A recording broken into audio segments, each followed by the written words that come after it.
over higher parts of Wales, and overnight into the start of Thursday could be some disruption due to snow across parts of Wales and the Midlands, mostly over hills, but some patchy snow at lower levels. However, on Thursday, all of that clears through.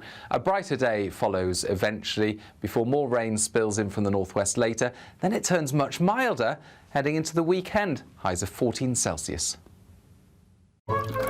Warm and cosy, with a chance of zero visibility. Boxed Boilers sponsors the weather on GB News. Make sure you don't miss the chance to grab an incredible £30,000 in tax-free cash. And that's not all. Courtesy of Riviera Travel, there's a terrific £10,000 holiday for two to be won. Choose from over 30 worldwide destinations like Thailand, South Africa, or even Sri Lanka. There's just 2 weeks left to enter. For another chance to win, text WIN to 63225. One entry costs £2.50 plus one standard network rate message. Or text BONUS to 63225. 5 entries cost £5 plus one standard network rate message. Go to gbnews.com/win. Entries start at £2.50. Call 0903 686 3232. Calls cost £2.50 plus your network access charge. Or post your name and number to GB19, PO Box 8690, Derby, DE1 9TT. UK only. Entrance must be 18 or over. Lines close at 4 p.m. on the 27th of February. Please check the closing time if listening or watching on demand. Good luck. From the school run to the home run, watch a new show for all of Britain. So he can say whatever he wants. A straight talking show where all voices are heard. And, you know, when are we going to stop talking about smashing the gangs and actually do it? With the stories that matter from every part of our country. There's a bit of a crash landing there for your Chancellor. Bold, fearless and standing up for you. That's me, Martin Daubney, 3 p.m. till 6 p.m. weekdays, here only on GB News. The People's Channel, Britain's news channel. Westminster's full of talk, but out here, it's the real world. Am I allowed to talk then? No, that's it. This is where it matters, real people and real lives. That's what politics is all about. In fact, has Trump made a good start? No. Straight answers, no spin, and just a couple of pints. How many fingers have I got up? About 10. So join me for Lee Anderson's Real World every Friday at 7 p.m. only on GB News. The People's Channel, Britain's news channel. You want to know what's really going on in the corridors of power? Labour don't know what to do with you half the time, and that makes you quite lethal in the chamber. Get behind the headlines with Chopper's Political Podcast. Join me, Christopher Hope, as I sit down with the great and the good of British politics. We'll see where this ruling takes us. These are the stories shaping our nation. Chopper's Political Podcast, available now on all platforms. Listen in and stay ahead. Decisions made in Washington aren't just shaping America, they're shaping Britain too. From migration to global security, from crime to health. Whatever happens in the White House today will be felt in your town or city tomorrow. That's why The Late Show is live from Washington, D.C. Cutting through the politics to show you what it all means for Britain.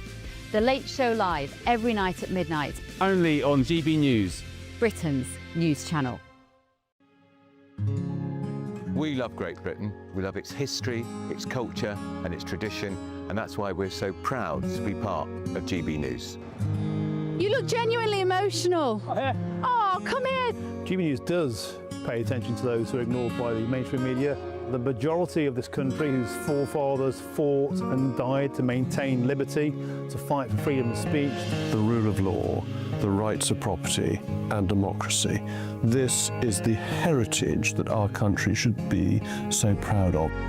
Which of course includes our Christian heritage. There's been a huge resurgence in the number of people going to church. Perhaps they're not finding what they're looking for, and they're looking for something a bit deeper, a bit more truthful, a bit more akin to Britain's Christian heritage. That's right, get ready, because the most exciting night in general election history starts now!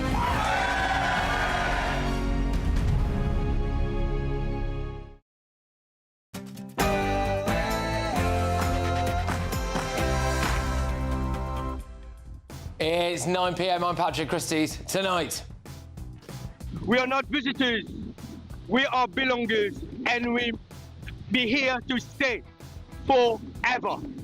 God save the King, God save the United States of America. Sir Keir Starmer has been humiliated.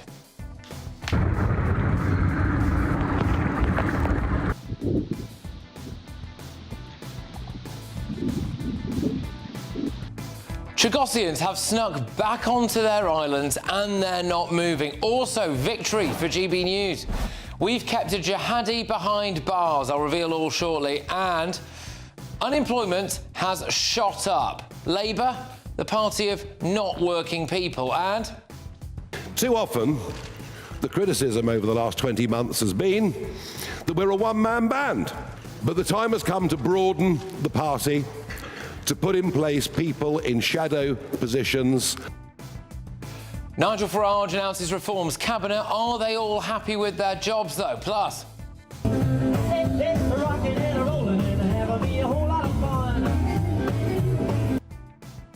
Well, we've got an exclusive for you. Channel 4 cancelled The Singer, but you'll never guess why, and...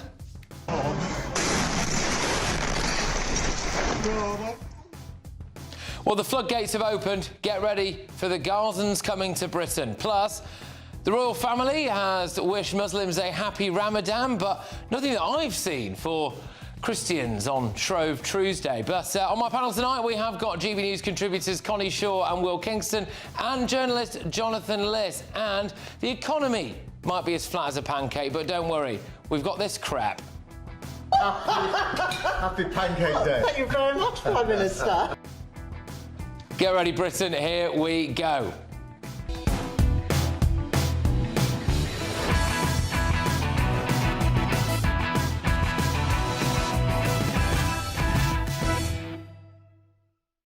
The Chagos Islands are ours. Next.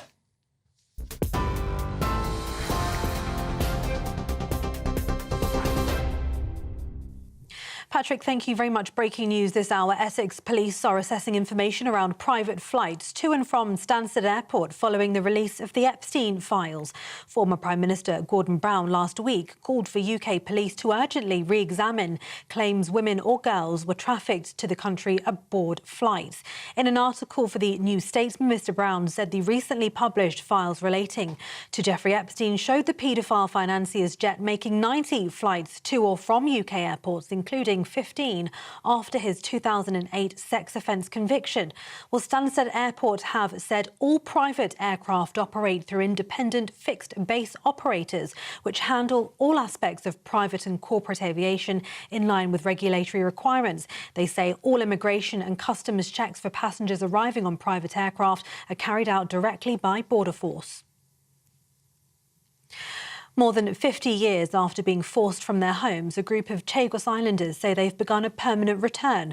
4 people landed on the remote archipelago, defying a British exclusion zone, and say hundreds more could follow. They're led by Miss Lee Maradin, who says many islanders want the chance to return before it's too late. The Chagosians were removed by British authorities in the late 1960s and 70s, resettled mainly in Mauritius. The group says they now plan to stay as the UK considers handing sovereignty of the islands to Mauritius. Elsewhere, the UK's unemployment rate has climbed to a near 5-year high, rising to 5.2% in the final 3 months of 2025. The Office for National Statistics says the increase reflects weak hiring and more people actively looking for work, with the rate edging up from 5.1% the previous quarter, higher than economists had expected. Wage growth also slowed, with regular pay rising 4.2% annually, while redundancies are trending upwards. Officials say the number of job seekers per vacancy has now reached a new post-pandemic high. Elsewhere, Nigel Farage has unveiled his new top team, a group he's calling a shadow cabinet. Richard Tice has been confirmed as deputy leader, with Mr Farage saying he'd be deputy prime minister if reform wins power, and he'll also take on the business, trade and energy brief. Former Tory minister Robert Jenrick becomes the party's economic spokesperson. Reform also announcing that Mr Jenrick as the party's pick to become Chancellor if it wins power at the next general election. Businessman Zia Youssef, who isn't an MP, takes home the Home Affairs role, focusing heavily on immigration. And Suella Braverman will lead on education, skills and equality. And tributes have been pouring in for the late civil rights leader Jesse Jackson, who passed away at the age of 84. Donald Trump has described him as a force of nature and the man with lots of personality, grit and street smarts.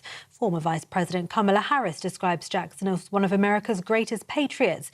His family says he passed away peacefully this morning, surrounded by loved ones. Jackson was a towering figure in the fight for racial equality, working alongside Martin Luther King Jr. during the civil rights movement of the 1960s. Those are the latest headlines for now. It's over to Patrick. Take the GB News family with you on any device. As long as you have an internet connection, tune into GB News anywhere on the planet or beyond.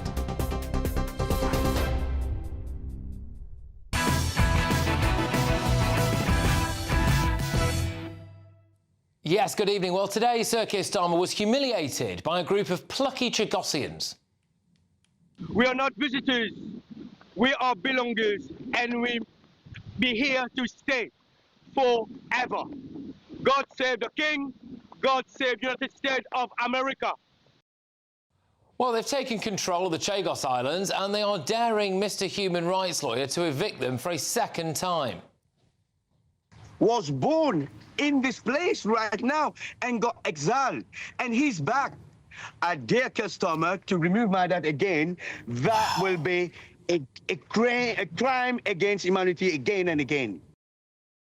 What absolute heroes. Just yesterday it was claimed that the whole Chagos Island giveaway might be unlawful anyway. Friends of the British Overseas Territories, Robert Midgley, explained it yesterday on GB News.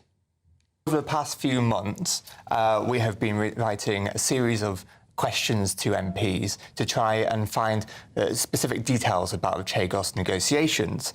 And on Friday, the minister from the FCDO confirmed a very crucial detail which undermines the whole legal case from the UK government. So back in the 22nd of May 2025, the Defence Secretary said that Diego Garcia had to be given away because there's an imminent legal ruling. That a court case may take place. And he said that it could be from the International Tribunal for the Law of the Sea. Now, this is really important. And he ruled out that it could be from the ITU or from the ICJ, because you can't do a binding ruling between two Commonwealth nations. And then on the 4th of February, the Foreign Office confirmed that the US was fully aware about the International Tribunal for the Law of the Sea, and that's the reason why we have to give them away. However, there's an article within that tribunal called Article 298, which exempts the Chagos Islands from ever being given away, basically.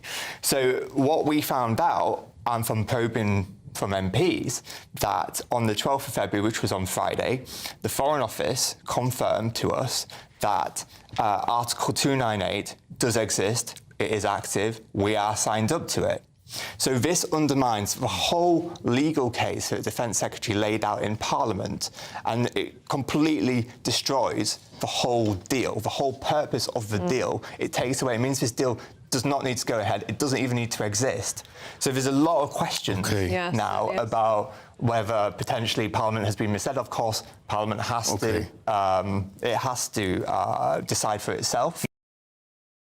Yeah, well, there we go. I know it's quite a lot to get your head around there, but basically we're already signed up to something that means it would be impossible for us to give the Chagos Islands away, which begs the question, why on earth have they been continually trying to do it? In the last 2 days, it's emerged that the government apparently knew there was no legal basis for giving away the Chagos Islands, and now the Chagosians have moved back onto the islands. So why, oh why, would Starmer have been so desperate to get rid of the Chagos Islands?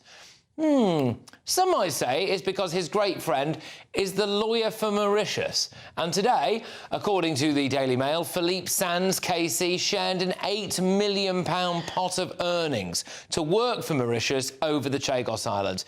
Do you know who else Philippe Sands KC has worked alongside. Oh, yes, of course, the Attorney General Lord Hermer. They were at the same barristers' chambers for about 10 years, reportedly.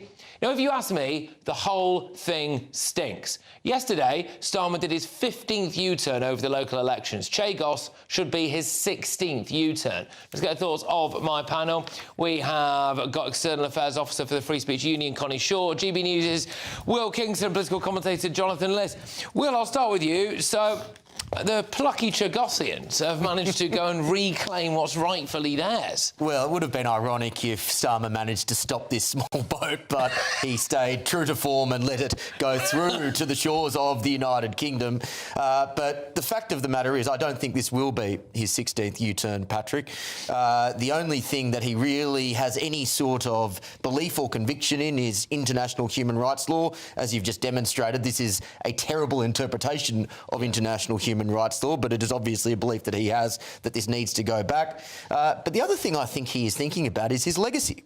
Now, again, I think this would be a terrible blight on his legacy, but it may play well with Islington human rights lawyers. Yeah. And when you think that he will probably be gone after the May elections, and he's not stupid, I think he'd probably know that deep down in his heart of hearts. He'd go, well, look, my record is terrible. This may be something that goes, well, at least I managed to, say something against our colonial past, and that'll play well in Islington. I mean, I think I'm right in saying, Connie, that now they would have to evict the Chagosians from the Chagos Islands again, which would be a terrible look, wouldn't it? So they've played a blinder just managing to get back there, I think. Well, this whole stunt today is reflective of the key issue, which I have always found very confusing out of this very confusing topic, is that the people who should be the most involved in this deal, whether there is one or isn't one, should be the Chagosian people, who the best polling we have shows that over 99% of Chagosians who are in the UK and elsewhere want the Chagos Islands to remain British. They don't want it to be given back to Mauritius.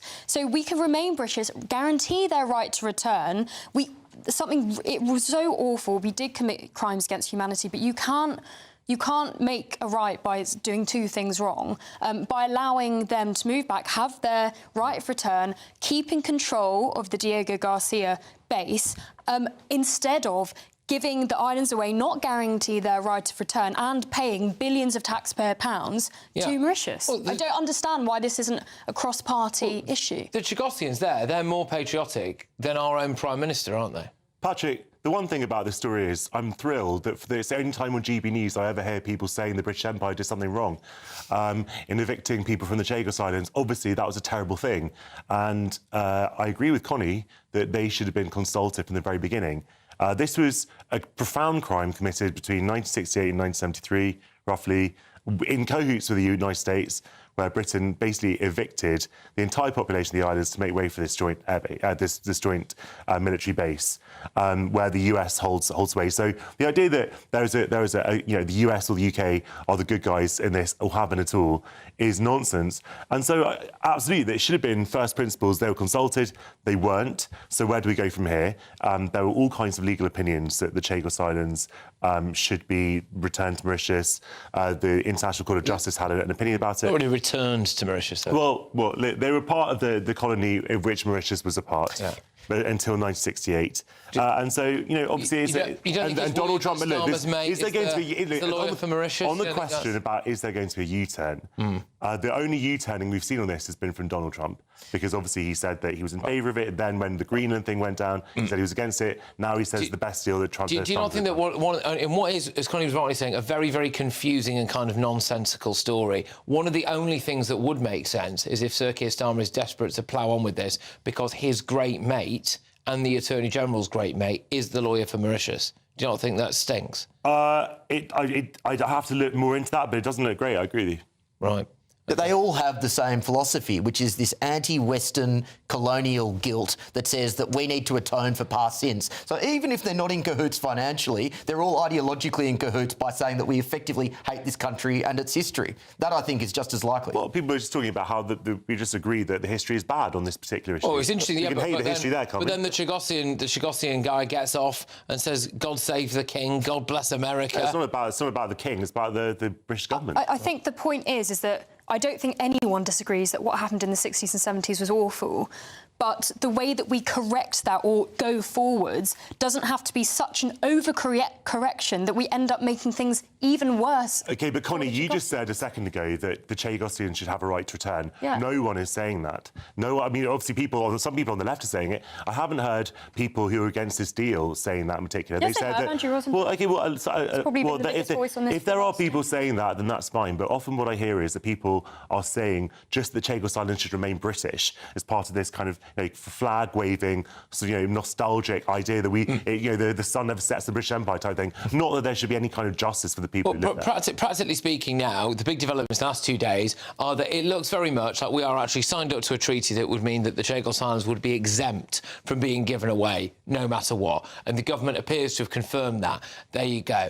And then now there are actual Chagosians living back. Yeah, and I tell you what, the United States would be the last people to welcome the Chagosians returning, because the reason that they were kicked out in the first place is because the US government insisted on it. So the idea that Donald Trump is your friend in any of this is nonsense. Then why hand it back to, why hand it to Mauritius? The Chagosians generally don't get on with the Mauritians. They are ethnically distinct cultures. The Mauritians, by all accounts, have traditionally looked down on the Chagosians. You are literally handing land to an island which has always culturally been at odds. The Chagosians, I don't think under this agreement the Chagosians will be going back either. Mauritius is not going. I don't think Mauritius is going to let them back. Well, it's still a snub in the face. I agree with you. That's the point. That's, as Connie's saying, that's a failure of the deal. I mean, look, things have become very, very tricky for Sir Keir Starmer. He now has to explain why, in Parliament, they've been relentlessly telling us that if we don't do this particular deal, that we're going to lose the islands anyway, we're going to lose total sovereignty of them, we won't even be able to have a base there, all of that stuff. When it turns out, according to Friends of British Overseas Territories,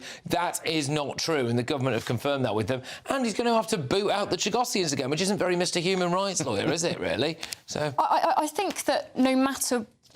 You said, Will, that it's ideological. I think it's ideological, but I can't tell how much of it is this sort of wanting to overcorrect to the point where it makes things even worse for our past sins and crimes, or whether it's the ideology of Starmer just being a committed lawyer of this is what a court has said, so therefore I shall do it. As soon as a court says something different, he'll U-turn it, on like we saw yesterday or the day before, on whether it's local elections or knowing what a woman is. Yeah, well, this is it. He's got the law wrong a couple of times, hasn't he? I mean, the local elections one yesterday was a biggie. I mean, what's the point of having a human rights lawyer in charge of your country, another human rights lawyer as the Attorney General, if they can't actually get the blooming law right? Well, you've said he may be compromised by his lawyer mates. Can I throw out he may also very well be compromised by China? We know China wants Mauritius to have these islands because Mauritius is a vassal state of China. As you've reported on several times, we know that Starmer is bending over backwards for China at the expense of this country. I wouldn't be surprised if Xi Jinping has got into his ear and said, just let this go through. What do you reckon then, Jonathan? Do you think there's a chance that actually what we're looking at here is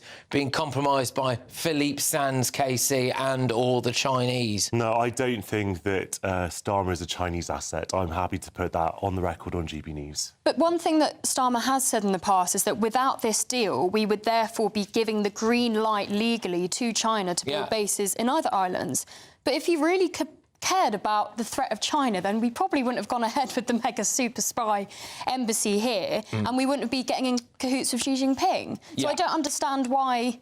I just think, you know, can you imagine you're in Downing Street, right, and you're thinking, oh, gosh, Keir, it's been another bad week so far. It's been terrible, actually. What are we going to be doing later? Are we going to be... Yeah, everything's going well here. We're going to make sure we've got the Ramadan messages sorted. That'll be fine. That'll go down well with the base. What? The Chagosians have moved on to the islands. Surely they've videoed it. They're doing an interview on GB News now. No! I mean, yeah, brilliant. Just when you think it couldn't get any worse for the Prime Minister. Anyway, time now for the Great British Giveaway. Here's all the info that you need to enter. Make sure you don't miss the chance to grab an incredible £30,000 in tax-free cash. And that's not all. Courtesy of Riviera Travel, there's a terrific £10,000 holiday for two to be won. Choose from over 30 worldwide destinations like Thailand, South Africa, New Zealand, or even Sri Lanka. And because they have over 40 years experience with handcrafted tours, you'll be safe in the knowledge that every step of the journey will be planned with you in mind. There's just 2 weeks left to enter, so don't miss out on this amazing holiday holiday and £30,000 in tax-free cash. For another chance to win, text WIN to 63225. One entry costs £2.50 plus one standard network rate message. Or text BONUS to 63225. 5 entries cost £5 plus one standard network rate message. Go to gbnews.com/win. Entries start at £2.50. Call 0903 686 3232. Calls cost £2.50 plus your network access charge. Or post your name and number to GB19, PO Box 8690, Derby DE1 9TT. UK only. Entrance must be 18 or over. Lines close at 4 p.m. on the 27th of February. The winner may be contacted live after all entry routes are closed. Please check the closing time if listening or watching on demand. Good luck. OK, all right. It did look a second like we were maybe giving away a week in the Chagos Islands there at the start, to be honest with you. Coming up at 10 p.m, it's victory for GB News. Yes, we have kept a terrorist behind bars. All the details at 10 p.m. But before that... Working people. Working people. Working people. Working people. More money in the pockets of working people. Well, unemployment's at a 5-year high, so Labour, the party of the not working people. That's next.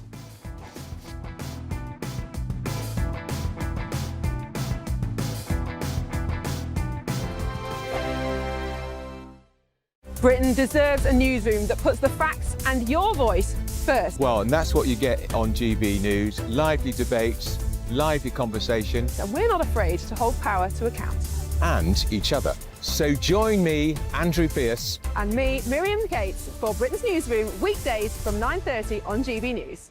Westminster, the ultimate clique. And you're fighting like rats in a sack. But here on the Camilla Tominey Show, we ask the questions the establishment media is too scared to ask. OK, let me ask you a straight question, because I know you're a straight-talking politician. Whether it's net zero, illegal immigration or law and order, nothing is off limits. You had the power then. Yeah, as I and say, now you've lost it. That's the Camilla Tominey Show, a politics show that's fearless. But no, let me finish my question if you don't mind, because it is my show. Sundays at 9:30, only on GB News, the People's Channel, Britain's news channel. From the school run to the home run, watch a new show for all of Britain. So he can say whatever he wants. A straight-talking show where all voices are heard. And, you know, when are we going to stop talking about smashing the gangs and actually do it? With the stories that matter from every part of our country. There's a bit of a crash landing there for your Chancellor. Bold, fearless and standing up for you. That's me, Martin Daubney, 3 p.m. till 6 p.m, weekdays, here only on GB News. The People's Channel, Britain's news channel. Westminster's full of talk, but out here, it's the real world. Am I allowed to talk then? No, that's it. This is where it matters, real people and real lives. That's what politics is all about. In fact, has Trump made a good start? No. Straight answers, no spin, and just a couple of pints. How many fingers have I got up? About 10. So join me for Lee Anderson's Real World every Friday at 7 p.m, only on GB News. The People's Channel, Britain's news channel.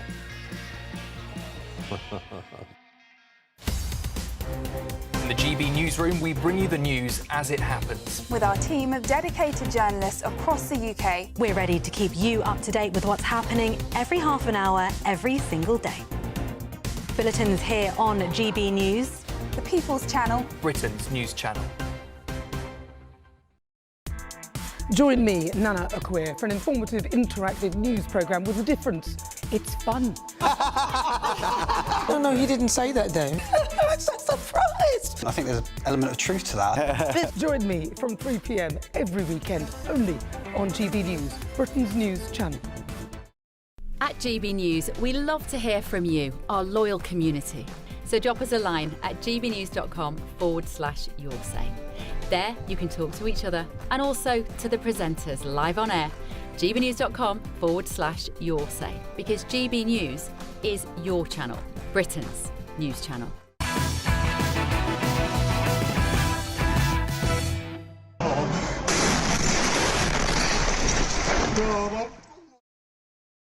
Yes, well, get ready for the Gazans, because the ECHR has just opened the floodgates for potentially hundreds of Palestinians to come to the UK. But first, are Labour to blame for record high unemployment figures? It's time now for the head-to-head.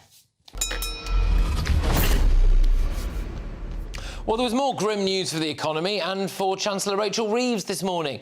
The UK unemployment rate has soared to a 5-year high of 5.2%, with economists saying that young people are now bearing the brunt of the slowdown in hiring.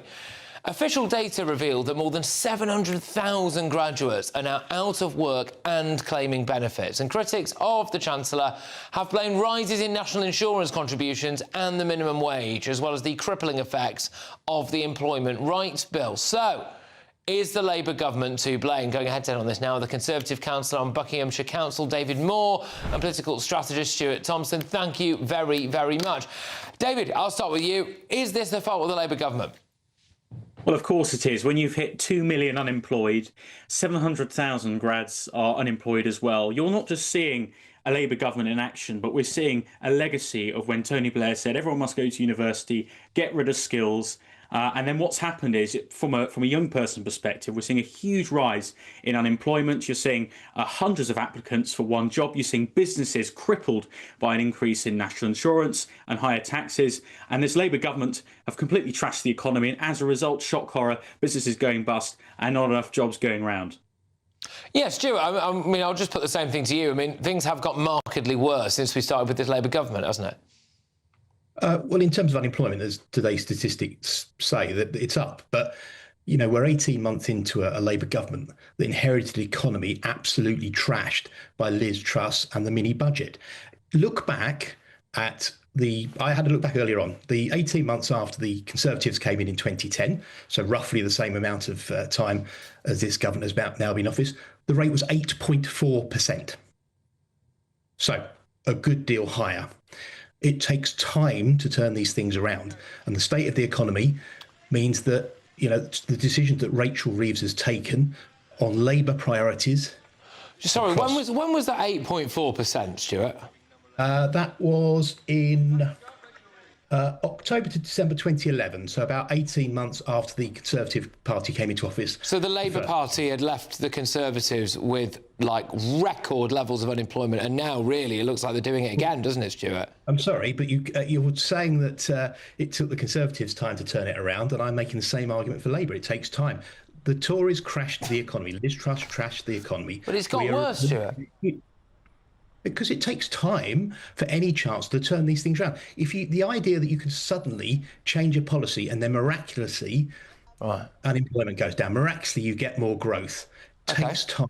So the changes around planning, the changes on the industrial strategy are all moves to take the economy into a much better place. It takes time. Now, that doesn't, you know, I don't underestimate the trouble that causes for people trying to find jobs, and particularly young people trying to find jobs. I'm not trying to dismiss that in any way, shape or form.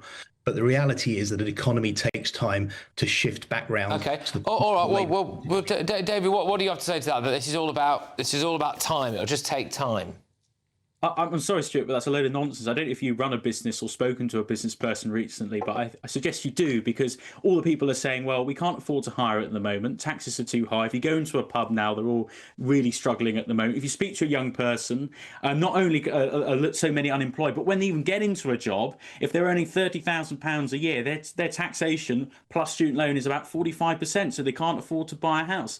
And we're told time and time again by Labour, oh, well, we're recovering from the Tories. We handed the Labour government a recovering economy, and 18 months later, we're seeing unemployment go higher than during lockdown. I mean, this is as a result of this notion that you can just raise taxes, expand government, let's just focus on the public sector, when it's the private sector, and specifically small businesses, are being crushed.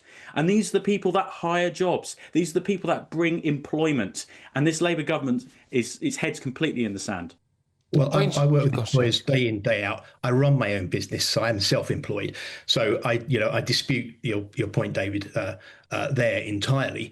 And I would say, look, on hospitality, the government have recognised the challenges faced by the hospitality sectors and have introduced new measures. Now, again, look, is there more that needs to be done? Is there more on the economy? Of course. But 18 months into a 5-year term, OK, so what have they done to make things better then, Stuart? Because we've rattled off, we've got the increase in national insurance for employers, haven't we? We've got, obviously, the increase in the minimum wage, we've got the Employment Rights Bill, we've got what they did with farmers, they've got what they did with hospitality. Yeah, but you're saying the national minimum wage increases as a bad thing. I would contend, actually, that helps thousands of people. Well, it's bad if you want to have a job. Yeah, it's bad if you want to be able to employ more people. Well, I would contend that actually those people in work actually benefit hugely from that increase. Fewer of them, yeah. Also, look at the reform around the apprenticeship, more apprenticeships being, and the growth and skills levy that's been introduced to improve, say, apprenticeships. Look at the measures employed to, shift the cost of living crisis to deal with that. Look at the NHS waiting lists that are coming down. So a whole range of labour priorities across a range of different industries and sectors.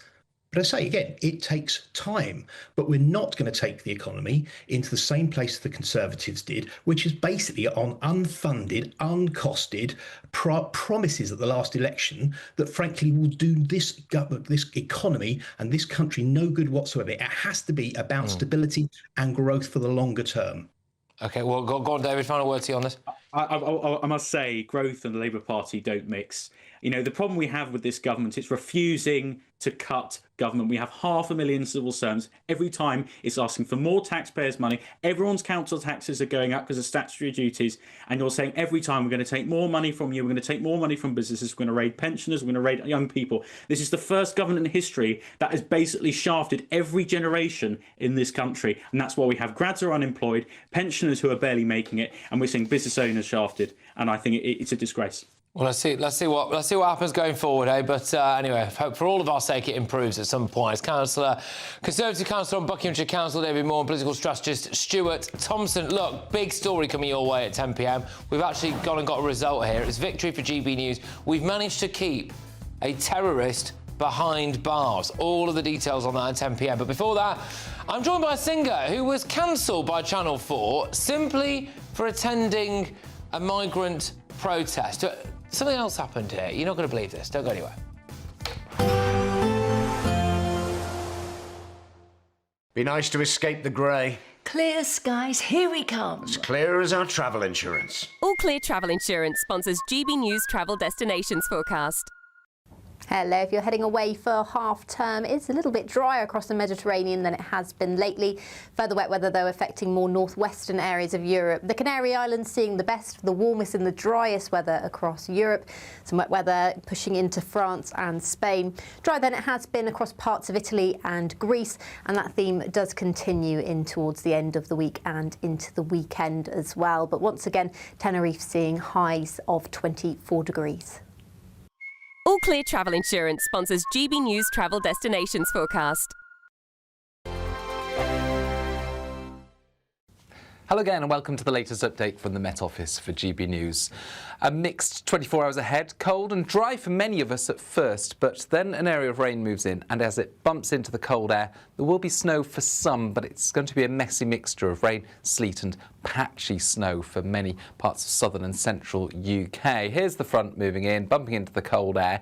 It stays dry for Scotland, for many central and eastern parts of England overnight. Increasing cloud, but a frost in places nevertheless. So a chilly start to the day on Wednesday with temperatures below freezing in places. Meanwhile, we've got milder air returning to the west and southwest and these outbreaks of rain. A few flakes of snow over Dartmoor and Exmoor, but mostly this is rain affecting parts of Northern Ireland into the west and south of Wales, southwest England. Now, the rain eases off through the morning, so actually it turns drier for a time. A brisk southeasterly wind will make it feel cold, and we've got some snow falling over the higher parts of Northern Ireland, but rain at lower levels. Now for Scotland, plenty of breaks in the cloud, particularly towards the north, although some showers will affect parts of Shetland. And it's hazy sunshine, I think, for many parts of central and eastern England. Some cloud breaks coming along, a few glimmers of sunshine. The front in the south and west, though, is slow moving, so damp day to come for Northern Ireland, for much of Wales, the south and southwest. And then later in the day, the rain turns heavy across southern counties with the risk of localised flooding and issues on the roads. But we're beginning at this stage to see some snow over higher parts of Wales, and overnight into the start of Thursday could be some disruption due to snow across parts of Wales and the Midlands, mostly over hills, but some patchy snow at lower levels. However, on Thursday, all of that clears through. A brighter day follows eventually before more rain spills in from the northwest later. Then it turns much milder heading into the weekend, highs of 14 Celsius. In the GB Newsroom, we bring you the news as it happens. With our team of dedicated journalists across the UK. We're ready to keep you up to date with what's happening every half an hour, every single day. Bulletins here on GB News. The People's Channel. Britain's news channel. Join me, Nana Akwe, for an informative, interactive news programme with a difference. It's fun. No, he didn't say that, Dave. I'm so surprised. I think there's an element of truth to that. Join me from 3 p.m. every weekend, only on GB News, Britain's news channel. At GB News, we love to hear from you, our loyal community. So drop us a line at gbnews.com/yoursay. There you can talk to each other and also to the presenters live on air. gbnews.com/yoursay, because GB News is your channel, Britain's news channel.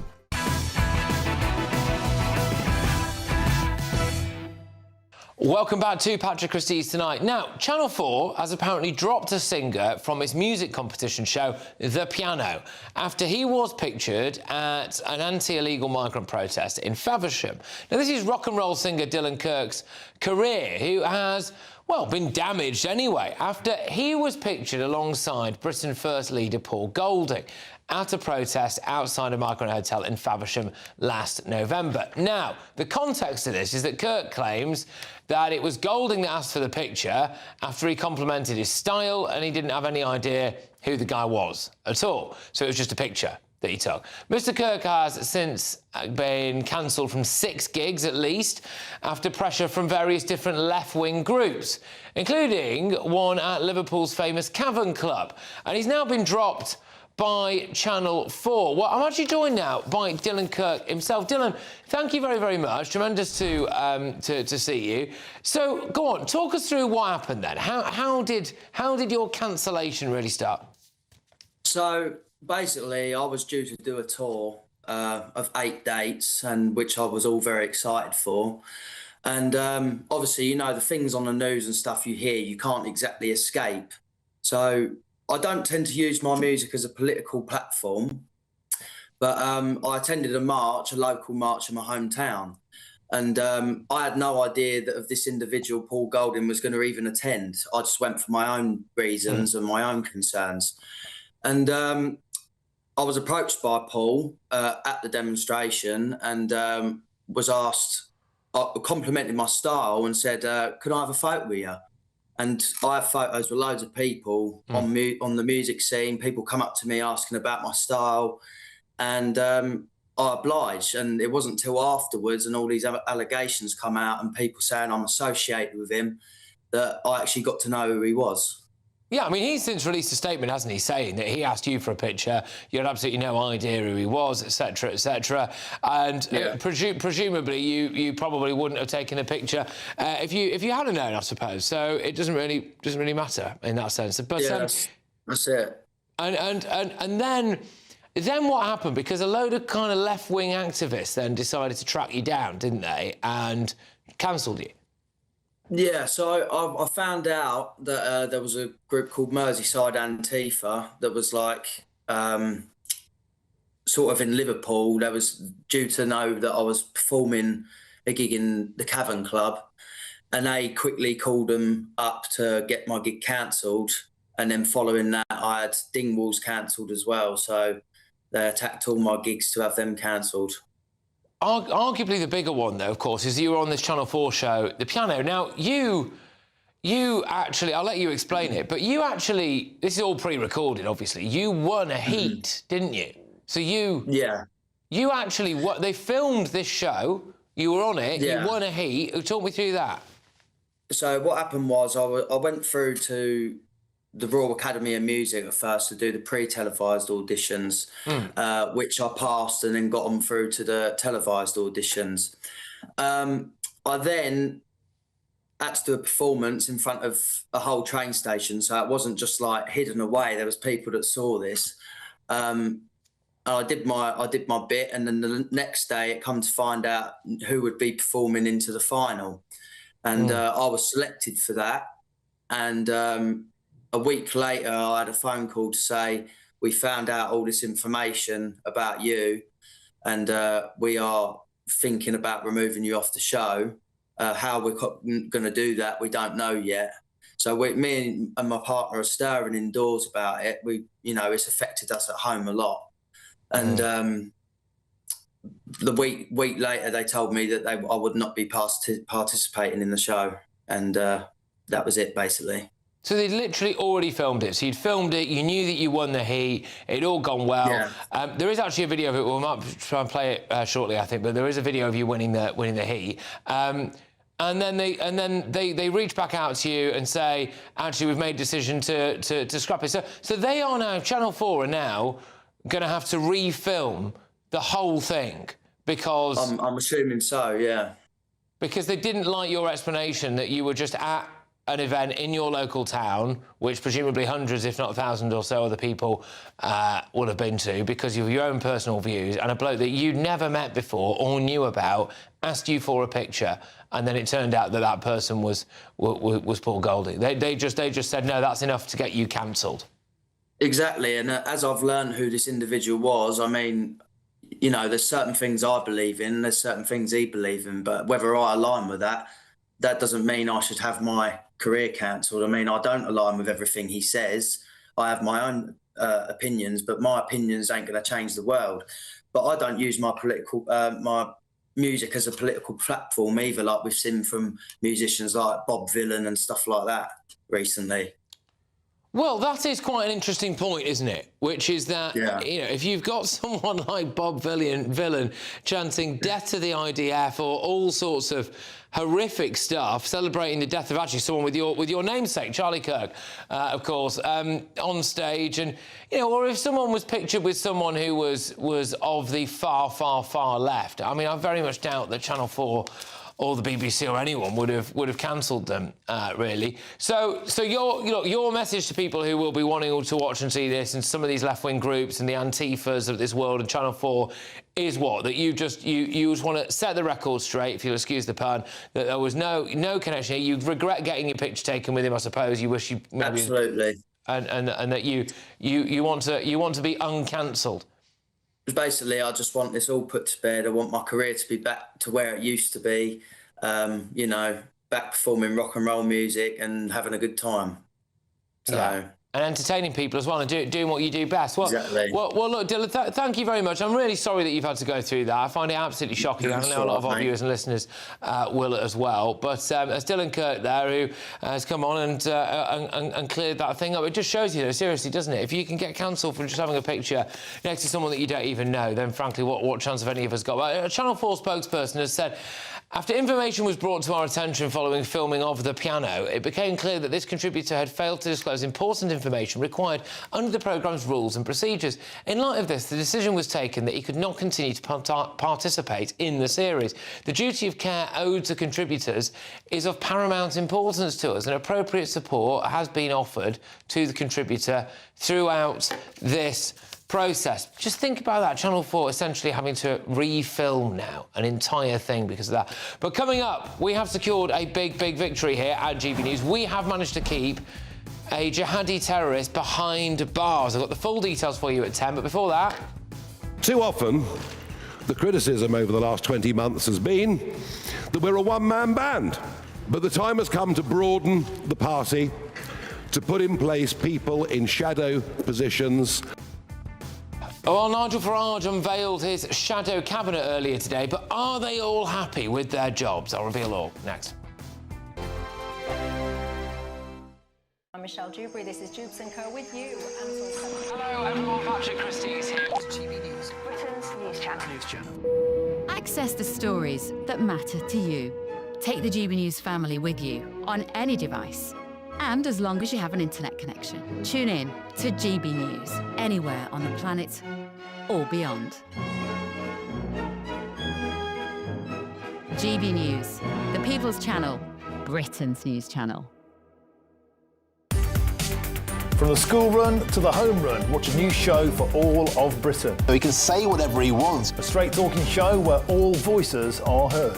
And, you know, when are we going to stop talking about smashing the gangs and actually do it? With the stories that matter from every part of our country. There's a bit of a crash landing there for your Chancellor. Bold, fearless and standing up for you. That's me, Martin Daubney, 3 p.m. till 6 p.m, weekdays, here only on GB News. The People's Channel, Britain's news channel. Westminster's full of talk, but out here, it's the real world. Am I allowed to talk then? No, that's it. This is where it matters, real people and real lives. That's what politics is all about. In fact, has Trump made a good start?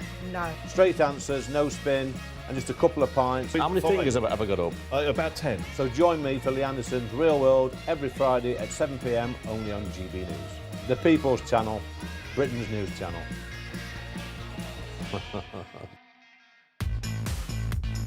5 hosts, 5 opinions, 5 fearless debates, 5 unfiltered takes on the day's news. 5 reasons not to be anywhere else on Saturday night. This is the Saturday 5. You got me. You got me good there. Britain's biggest Saturday night TV show. It's not a bad brand. Yeah. Uncensored. Very, very racist tonight. On the unpredictable. What does she say? Can you translate it for us? And always entertaining. And how can a country go from being led by William Wallace Saturday nights from 6 p.m. only on GB News, the People's Channel. Britain's news channel. You're going to want to stay tuned, trust me. Decisions made in Washington aren't just shaping America, they're shaping Britain too. From migration to global security, from crime to health. Whatever happens in the White House today will be felt in your town or city tomorrow. That's why The Late Show is live from Washington, D.C. Cutting through the politics to show you what it all means for Britain. The Late Show live every night at midnight. Only on GB News, Britain's news channel. At GB News, we love to hear from you, our loyal community. So drop us a line at gbnews.com/yoursay. There you can talk to each other and also to the presenters live on air. gbnews.com/yoursay, because GB News is your channel, Britain's news channel.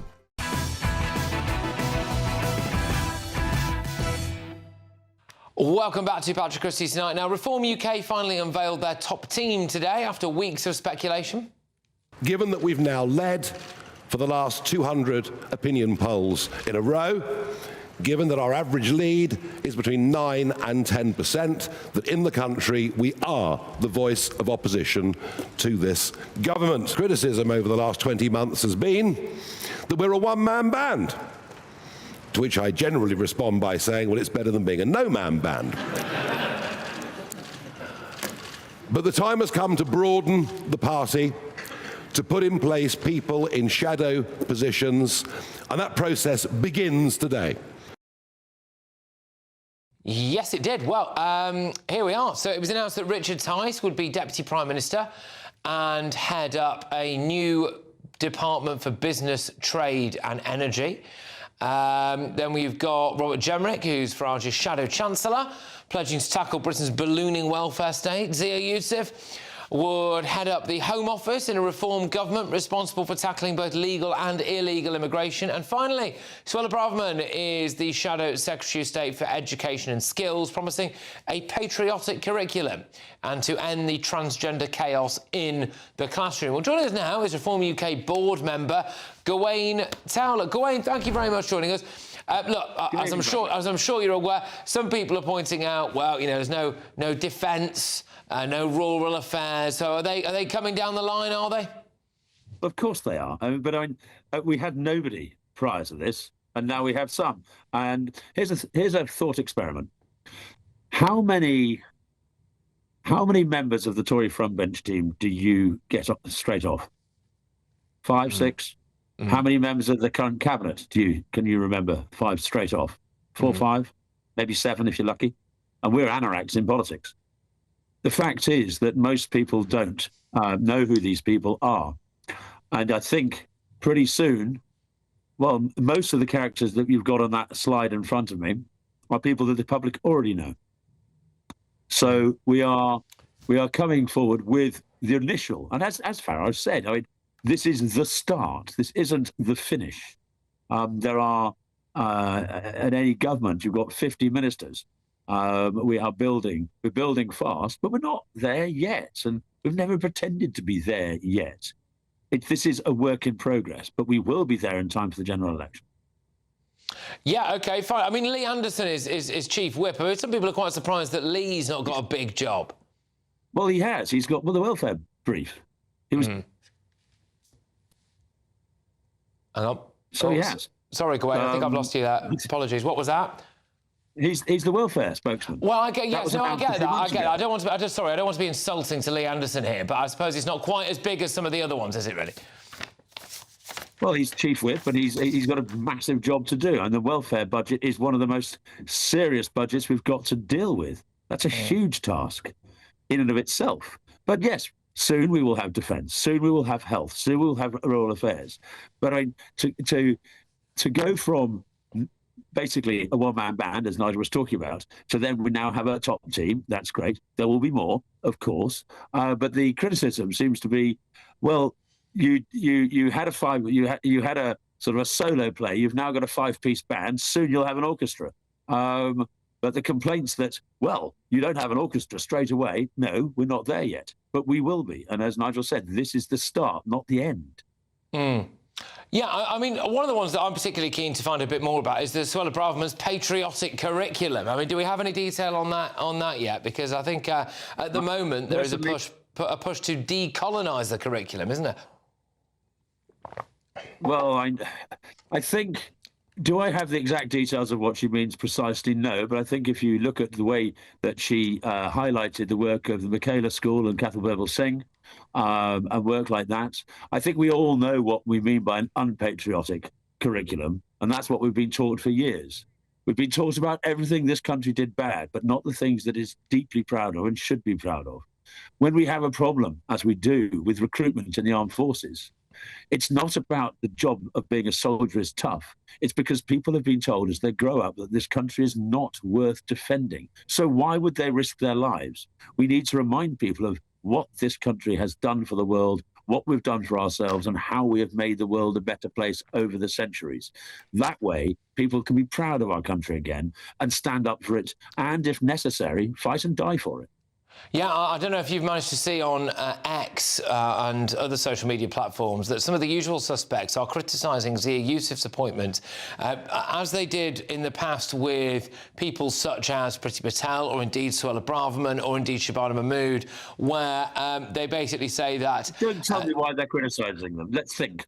Yeah, well, no, go on. Really? Yeah. Well, really? I mean, look, we are a country which is mixed. It is. That is a fact of life. But I want people who cleave to our society, to our culture, to our history. And I saw people complaining that Sikhs were out campaigning in the north at some event that's taking place soon. And it was a case of, hold on, do you have the first idea of the contribution the Sikhs have made to this country, the amount of Sikhs who have died for this country? Who on earth are you? Who are you? We should be proud of who we are and the fact that we are welcoming to those who are prepared to take part, who hold our values and hold our country dear. And that has always been the case. If you look at the navy of Nelson and look at the number of foreigners who fought and died at Trafalgar, but they fought and died for us. Yeah, no, quite absolutely. And I think these people often expose their own racism by thinking that anyone who happens to be of an ethnic minority background must think and act in exactly the same way, which, of course, is... they're just as bad as the left. They're just as bad as the left who come across somebody like Suella and basically say, you're a race traitor. Yeah. They're just as bad as those people. They're all coconuts. They're all... I'm sorry. We are better than that, and we are broader than that. We are a decent people. And we welcome those who take part and cleave to what we believe and who we are as a nation, our common law tradition, our decency, our democracy. These are good things. All right, well, there we go. Well, we've got the unveiling of the first aspect of the top team for reform. So I'll have to wait and see. I've got about 300 miles to drive, and they'll be there tomorrow morning, yes. Good, OK, all right. Well, look, you take care, Goy. Thank you very much, as ever, for your time. That's Goy Towler there. So, yeah, I'll be interested to see what you make of reform, of course. Getting their house in order. But I want to leave enough time to tell you about this story at 10 p.m. It's a big victory for GB News. We have managed to keep a terrorist behind bars. He was on his way out, he was going to be released, and we put a stop to it. All the details coming your way also.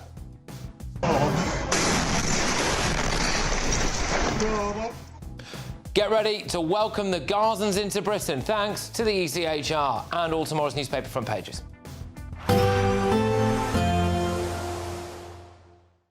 Expect warm spells with the odd rude interruption. Boxed Boilers sponsors the weather on GB News. Hello again and welcome to the latest update from the Met Office for GB News. A mixed 24 hours ahead, cold and dry for many of us at first, but then an area of rain moves in, and as it bumps into the cold air, there will be snow for some, but it's going to be a messy mixture of rain, sleet and patchy snow for many parts of southern and central UK. Here's the front moving in, bumping into the cold air. It stays dry for Scotland, for many central and eastern parts of England overnight. Increasing cloud, but a frost in places nevertheless. So a chilly start to the day on Wednesday with temperatures below freezing in places. Meanwhile, we've got milder air returning to the west and southwest and these outbreaks of rain. A few flakes of snow over Dartmoor and Exmoor, but mostly this is rain affecting parts of Northern Ireland into the west and south of Wales, southwest England. Now, the rain eases off through the morning, so actually it turns drier for a time. A brisk southeasterly wind will make it feel cold, and we've got some snow falling over the higher parts of Northern Ireland, but rain at lower levels. Now for Scotland, plenty of breaks in the cloud, particularly towards the north, although some showers will affect parts of Shetland. And it's hazy sunshine, I think, for many parts of central and eastern England. Some cloud breaks coming along, a few glimmers of sunshine. The front in the south and west, though, is slow moving, so damp day to come for Northern Ireland, for much of Wales, the south and southwest. And then later in the day, the rain turns heavy across southern counties with the risk of localised flooding and issues on the roads. But we're beginning at this stage to see some snow over higher parts of Wales, and overnight into the start of Thursday could be some disruption due to snow across parts of Wales and the Midlands, mostly over hills, but some patchy snow at lower levels. However, on Thursday, all of that clears through. A brighter day follows eventually before more rain spills in from the northwest later. Then it turns much milder heading into the weekend, highs of 14 Celsius. Expect warm spells with the odd rude interruption. Boxed Boilers sponsors the weather on GB News.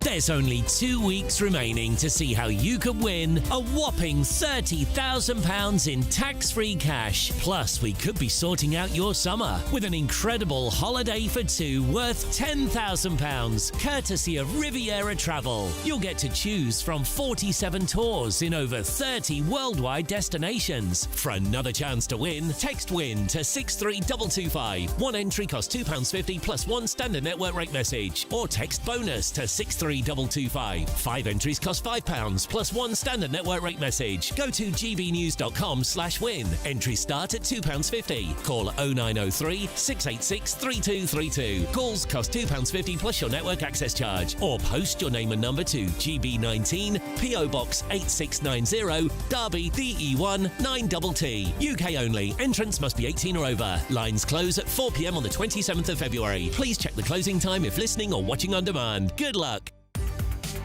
From the school run to the home run, watch a new show for all of Britain. So he can say whatever he wants. A straight talking show where all voices are heard. And, you know, when are we going to stop talking about smashing the gangs and actually do it? With the stories that matter from every part of our country. There's a bit of a crash landing there for your Chancellor. Bold, fearless and standing up for you. That's me, Martin Daubney, 3 p.m. till 6 p.m. weekdays here only on GB News. The People's Channel, Britain's news channel. Join me, Nana Akwe, for an informative, interactive news programme with a difference. It's fun. No, he didn't say that, though. I'm so surprised. I think there's an element of truth to that. Join me from 3 p.m. every weekend, only on GB News, Britain's news channel. Westminster's full of talk, but out here, it's the real world. Am I allowed to talk then? No, that's it. This is where it matters, real people and real lives. That's what politics is all about. The fact has Trump made a good start? No. Straight answers, no spin, and just a couple of pints. How many fingers have I got up? About 10. So join me for Lee Anderson's Real World every Friday at 7 p.m. only on GB News. The People's Channel, Britain's news channel. Westminster, the ultimate clique. And you're fighting like rats in a sack. But here on the Camilla Tominey Show, we ask the questions the establishment media is too scared to ask. OK, let me ask you a straight question, because I know you're a straight-talking politician. Whether it's net zero, illegal immigration or law and order, nothing is off-limits. You had the power then.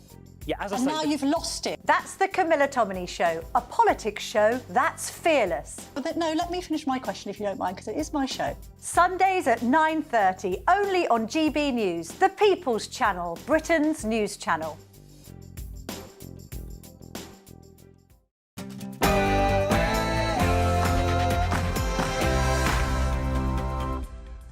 It's 10 p.m. I'm Patrick Christys. Tonight, victory for GB News. We have kept a jihadi behind bars. I'll have all the details for you shortly. And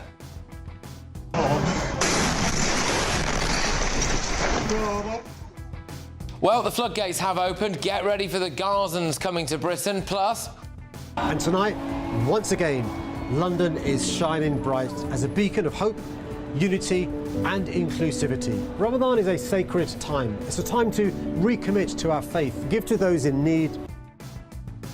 so the royal family and London Mayor Sadiq Khan have wished Muslims a very happy Ramadan, but nothing for Christians on Shrove Tuesday. Nothing at all. It's almost like it's not a Christian country. Anyway, I'll have all of tomorrow's newspaper front pages for you as well. And breaking news on the front page of The Guardian, 1 in 9 of Labour's much-promised new homes has been built in areas of flood risk. Fantastic. Yeah, we'll give you a new home, we'll hit our housing target, but we'll submerge you in floody water. On my panel tonight, we have got GB News contributors Connie Shaw and Will Kingston and journalist Jonathan Litt. And look, the economy is as flat as a pancake, but don't worry, we've got this crap.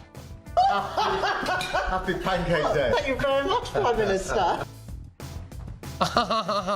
Get ready, Britain, here we go.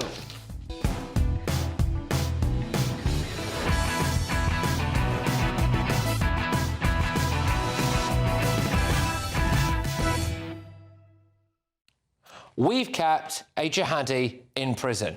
You're welcome. Next.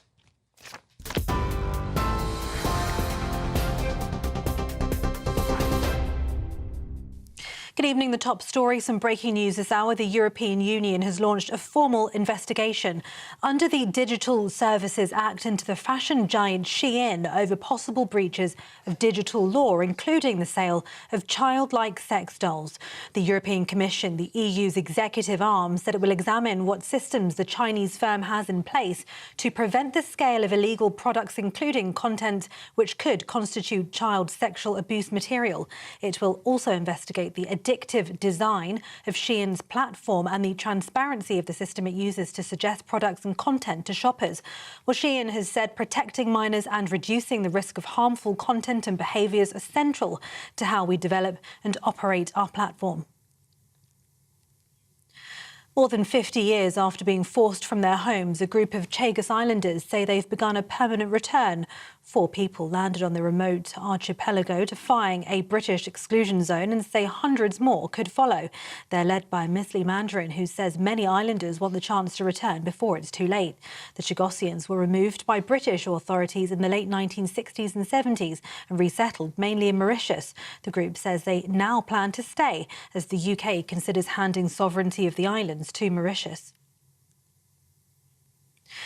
Elsewhere, Essex police are assessing information around private flights to and from Stansted Airport following the release of the Epstein files. Former Prime Minister Gordon Brown last week called for the UK police to urgently re-examine claims women or girls were trafficked to the country aboard the flight.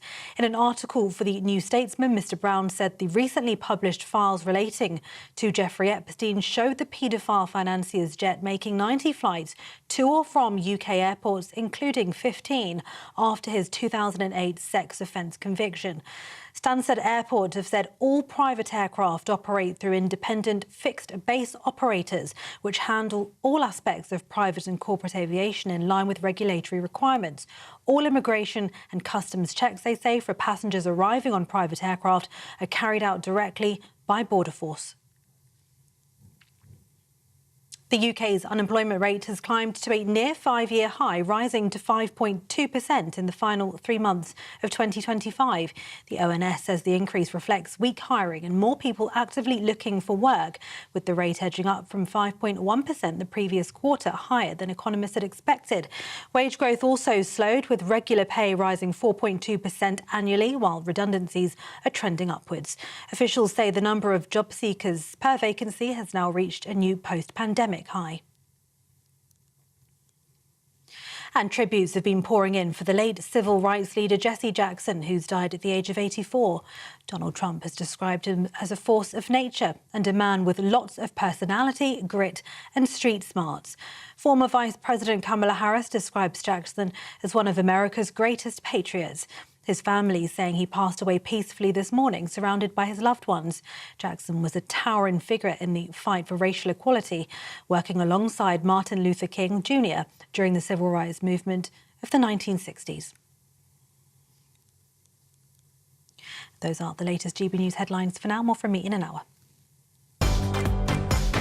Take the GB News family with you on any device. As long as you have an internet connection, tune into GB News anywhere on the planet or beyond.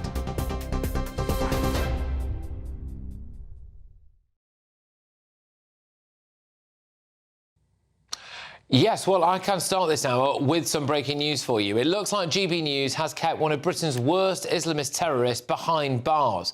Zahid Iqbal plotted to blow up a British Army base in Luton by attaching explosives to a remote-controlled car. He was initially jailed for 16 years in 2013 alongside 3 other men. Well, in January, the parole board decided that Iqbal could be released 3 years before his maximum sentence. Other news outlets just rolled over and accepted this, like the BBC or some of the local press in Luton. But we said no. We don't think this Islamist lunatic should walk the streets. I mean, Iqbal had already been released in 2021, but was recalled to prison because they discovered he'd had a secret phone.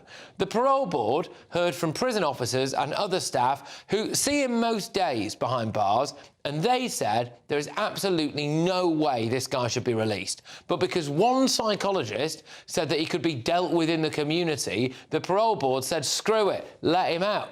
Well, we highlighted the issue on this show, and Shadow Home Secretary Chris Philp then wrote to the Justice Minister David Lammy, and now we can confirm that Mr Lammy has written to the parole board and is telling them to reconsider their decision to release him. A Ministry of Justice spokesperson said, public protection is our first priority. After careful consideration, the Deputy Prime Minister has asked the parole board to reconsider its decision to release Zahid Iqbal from prison. So hopefully, thanks to our work, we have kept a dangerous jihadi in prison where he belongs. And here at GB News, we've actually blocked several radical preachers from coming to Britain in the first place. We managed to get Mohammed Hoblos blocked from doing a speaking tour. He'd already been banned from the Schengen area for being too extremist and radical. He said that whilst all sins are bad, Muslim paedophiles who never miss prayer are better than the ones who do in the eyes of Allah. We managed to stop Mufti Mohammed Ibn Munir. He is on record spouting anti-Semitic rhetoric and discussing stoning adulterers in graphic detail. He wasn't allowed after we highlighted he was on his way to Britain. Over the last couple of years, we've reported dozens of human traffickers to the National Crime Agency, including those who use ISIS videos on social media.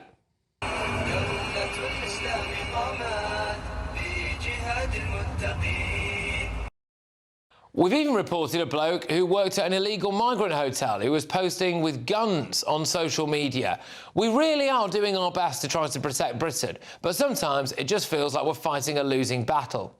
Ginger Jihadi Ibrahim Roger Anderson has been allowed out on parole. We only found this out today. In 2021, Anderson was jailed for 7 years after pleading guilty to 10 counts of disseminating terrorist publications. He also admitted 4 charges of possession of terrorist publications after being unaware that the woman he was speaking to on Facebook and Telegram was actually a covert police officer.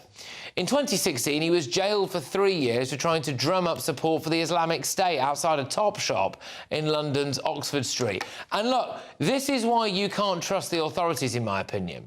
Zahid Iqbal would have been released if it wasn't for GB News. So why on earth are the parole boards so desperate to let these Islamists out of prison? And I'm joined now by the Shadow Home Secretary, Chris Philp. Chris, thank you very much. Tremendous to see you. It looks like you writing to David Lammy has actually paid off in this case. Well, Patrick, thank you. I was delighted to work with GB News on this to try and prevent this despicable Islamist terrorist being released onto our streets early. It was an absolutely disgraceful, despicable decision by the parole board to let this dangerous man out early. This is a man on our screens now who attempted to murder British soldiers in cold blood because he is a deranged Islamist extremist, and he should stay in prison for the maximum possible length of time. The people responsible for managing him inside the offender management system said that he was dangerous, but inexplicably, the parole board decided to authorise his early release. I'm very grateful to you, Patrick, and GB News for highlighting this appalling case so effectively. And it was, I was delighted to then write to the Shadow Justice Secretary, urging him to stop this man's release. And we've heard today that has been successful. So I'm happy to work with GB News on any case like this to keep these dangerous lunatics in prison where they belong. Well, look, no, thank you, seriously. And it is a massive, tangible benefit to society that this guy is not out on the streets. I suppose the downside of it, Chris, is that we shouldn't really have to do this, right? I mean, there was a bloke that we only found out today appears to have slipped through the net, the old Topshop Islamist. You know, if we'd have probably known about him getting released, we maybe could have highlighted that and maybe you'd keep them in prison. It's something very odd, I feel, going on with the parole board, Chris. Well, it is very concerning, and something strange does seem to be going on. These decisions, I mean, you can't imagine how any rational person would ever reach these decisions. So I think there needs to be, frankly, a review by David Lammy, the Justice Secretary, into how the parole board is operating. He ought to review all of these decisions, particularly in relation to Islamist extremists, because the threat they pose is very severe. 94% of terrorist murders in the last 24 years, 94% were committed by Islamist extremists. MI5's counterterrorism caseload is something like 75% Islamist in nature. So given it is so dangerous to our society, I think these people should be kept in prison, frankly, for all of them, for the maximum amount of time possible. And David Lammy, should be conducting a review into why these early releases are happening. And he should, frankly, be putting a stop to it, not just in this one case, but actually in all cases, frankly, of Islamist terrorism. And while we're at it, people in this country who are not British citizens, but who express extremist views or support for violence or terrorism should, frankly, be kicked out of the country if they're not British citizens. We don't want people in this country who express support for extremism or violence. If they're not British citizens, they should be, frankly, kicked out and deported back to their country of nationality, their country of origin, because, frankly, I think we've had enough of this kind of extremism in this country. Absolutely. Well, Chris, look, thank you very much again. And, very, very grateful for you taking it up with David Lammy and for getting a result here. So much appreciated. It's Chris Philp there, who's the Shadow Home Secretary. Right, let's get the thoughts of my panel then. We, of course, have GB News contributors Will Kingston and Connie Shaw and political commentator Jonathan Liss. Well, look, this seems like an absolute result, to be honest with you. I mean, this guy would be out now. and we've managed to keep him behind bars where he belongs, I think. It is a good result, and well done to everyone at GB News for pushing this, but at the same time, he will still be out on the streets eventually. And this is the problem I have with these terrorism offences, is that if you plot to commit a terrorist offence, or if you actually do commit a terrorist offence, it should be life imprisonment with no possibility of parole. I think the problem with when we say the word terrorism, some people in the judiciary or amongst the parole board assume, well, you can be de-radicalised, you know, do a dodgy online course or put Jared's poster up on your wall and suddenly, hey, you may suddenly embrace Western liberal democracy. And it doesn't work that way. I would be framing this around treason. There has been a treason law in this country since 1351, and I'd have no problem framing these terrorists as those who want to commit or actually do commit treason. Now, back in the day, you would execute someone for treason. Now, for better or worse, times have moved on, but at the very least, they should be in jail for the rest of their lives. Will, you were saying yourself that you can't keep people in prison forever. There is a distinction between these two cases we've just looked at. If you're at Topshop, you know, trying to send out ISIS material, that is one thing, and I think we need to have that discussion. But this guy threatened to blow up, what was it? A military base. A military base. Yeah. In that instance, life in prison. I think that you have to have a situation. Sorry, I hope I'm sort of jumping into Connie's time. But I think that we have in this country a system where you have whole life sentences, which is basically what you're proposing, for the absolutely most serious acts that have been committed already.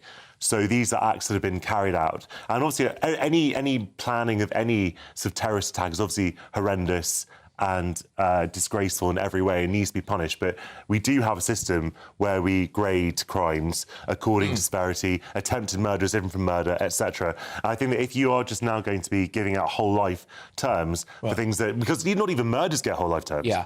But one of my concerns specifically with this was that, so there are two people who basically work with, that look after this guy every single day. They had put in their notes to parole board, do not let this guy out, right? Just do not let him out. We see him every day. Don't even think about it. And then one psychologist pops up and goes, well, actually, you know, he's showing these green shoots of recovery here, and that maybe he can go back to Luton. And they've latched onto that. And then actually, we've pointed it out. We've ultimately had to go to David Lammy, who has then, you know, been in a position where he has decided that he's got to take it up, and they'll reverse it, all being well. But it shouldn't take that, right? If there's so many more of these people we won't find out about until it's too late. Well, it's not... Sadly, Patrick, this whole thing isn't surprising. We know that as a country we have failed to grasp at Islamist extremism. Even recently, Fayez Magool said that it was an exclusive in The Telegraph, how even though he has worked with the Home Office talking out against Islamist extremism, his media appearances talking about this resulted in someone from the Home Office contacting him, suggesting that maybe he needs to think about what he's saying in the media. So there is concerns about the way that this government, not this government in particular, but successive governments deals with it, not least because only 13% of prevent referrals are Islamist terrorism, despite the fact they are overwhelmingly the majority of MI5 open cases. But like you were saying, Will, there is a distinction between these two cases, and there is a debate as to whether this guy, Ibrahim Roger Anderson, should be released. Now, he was the one who was disseminating ISIS material, trying to radicalise other people. He hadn't actually plotted, as far as we know, to commit a terrorist act. However, what's very interesting about his case, and I think should send alarm bells around everyone if we weren't already extremely alarmed and should be, was that, one, he was not born into Islam. He is a convert. He is also white British. It's very unlikely that he has ethnic ties to Islam. So we already have Muslims in Britain who are born into Islam being radicalised, but now we are seeing, or this case, it was actually happened about 10 years ago, converts to Islam who are being radicalised. He was born in Luton. We know that that is an area where there is radical Islam. We know that for a fact. He was arrested in 2014 after two other Muslims, they were women, I think they were sisters, told him that they disagreed with his views and thought they were extreme. They were subsequently told to go and die. So this case in general is concerning because of things I've already just said, Yeah. but also the fact that normal Muslims who are not radicalised are so at risk. One of the groups that are most at risk from radical Muslims themselves, and another reason why the Islamophobia definition is an awful idea. 5 of whom on the working group to come up with that definition, all 5 of them, there's only 5, have links to Islamist organisations. So his story is particularly... that was obviously based on our Free Speech Union report, I think, that you guys did there. When it comes to the ginger jihadi, and that's a conversation in itself, I think, why does it seem that a lot of these converts all seem to have red hair? I don't know why that is, but anyway. that was... he wanted to see the black flag of ISIS flying over Downing Street and all of that. But, look, I do just think I'm going to look at the broader point here. There's been... several what I would class as hate preachers that have been down to do these big speaking tours of Britain that we've managed to highlight, and then after we've highlighted it, they've been binned off. Similar things when it comes to these human traffickers. Again, we've managed to highlight them, highlight links to terrorism. The French police have raided the camps twice after we've tipped them off about certain stuff and found weapons. Then we've got this guy as well who would be out and about probably now looks like he won't be as well. And OK, that's good, and we can sit here and pat ourselves on the back, and there's that strap on the bottom of the screen there that says victory for GB News, and yeah, that's really nice. But actually, it shouldn't really be down to us to do all of this stuff, should it? This is what the security services are for. Yeah, that's right. But unfortunately, there's a couple of things that are preventing them from doing that. One is ideological, in that continuously we have seen across this country that any sort of tolerance towards radical Islam can often be seen as, or you will avoid that because it can be seen as either being racist, the grooming gangs being the ideal example. And the other thing is as well, increasingly, tough action on radical Islam is not taken because of the growing number of Islamic people in the country, and particularly the left-sided politics are afraid to take measures that are necessary because they think it will cost them votes. And that is something which, unfortunately, is becoming more prevalent. Jonathan, do you agree with that, what Will said there? Which bit of it? Well, specifically the bit at the end, which is that we're not doing too much to tackle radical Islam, really. I mean, I suppose the other thing, a natural follow-up question I would ask you is, do you believe that somebody can be de-radicalised? Because at the moment that seems to be what a lot of these ones are centred around. That a psychologist is able to say, well, I think that there's a chance that this individual might be de-radicalised, so they can be let out early. Patrick, I always have hope for people, and of course that it's possible to de-radicalise people. The better question is probably how likely is it? How much evidence is there that it can happen on a wide scale? Look, obviously, we know that there is a lot of stuff on the internet. People are being radicalised. We see, if you were to just arrive here from Mars and you didn't know anything about how history had worked, and you to look at the news and look at the world and see who's rich, who's poor, who gets bombed, who doesn't get bombed, all these things. These things can get manipulated by people to say there is a war on Muslim people, on brown people, or whatever. Even though obviously that's a radical oversimplification. But you look at what's happened in Gaza, for example, in the last 2 years, with the overwhelming support of our government and the US government, and people, and that is used by people to say our people are being attacked. And this is, I'm afraid, a very, very sad fact about how people are being radicalised online. All right, well, there we go. Well, look, just to drag us back to the issue of that particular jihadi now rotting behind bars. If you're watching in prison, hello.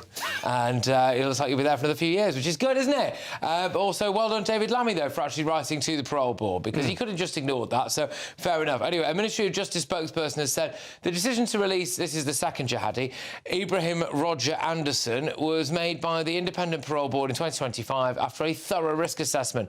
Terrorist offenders are subject to some of the strictest conditions and can be returned to prison immediately if they breach them. And a parole board spokesperson told GB News a panel will now carefully examine a huge range of evidence, including details of the original crime and any evidence of behaviour change, as well as explore the harm done and impact the crime has had on the victims. Parole reviews are undertaken thoroughly and with extreme care, protecting the public is our number one priority. Well, the ball's in their court now, but they would be absolutely mad, I think, if they decided to let that guy out.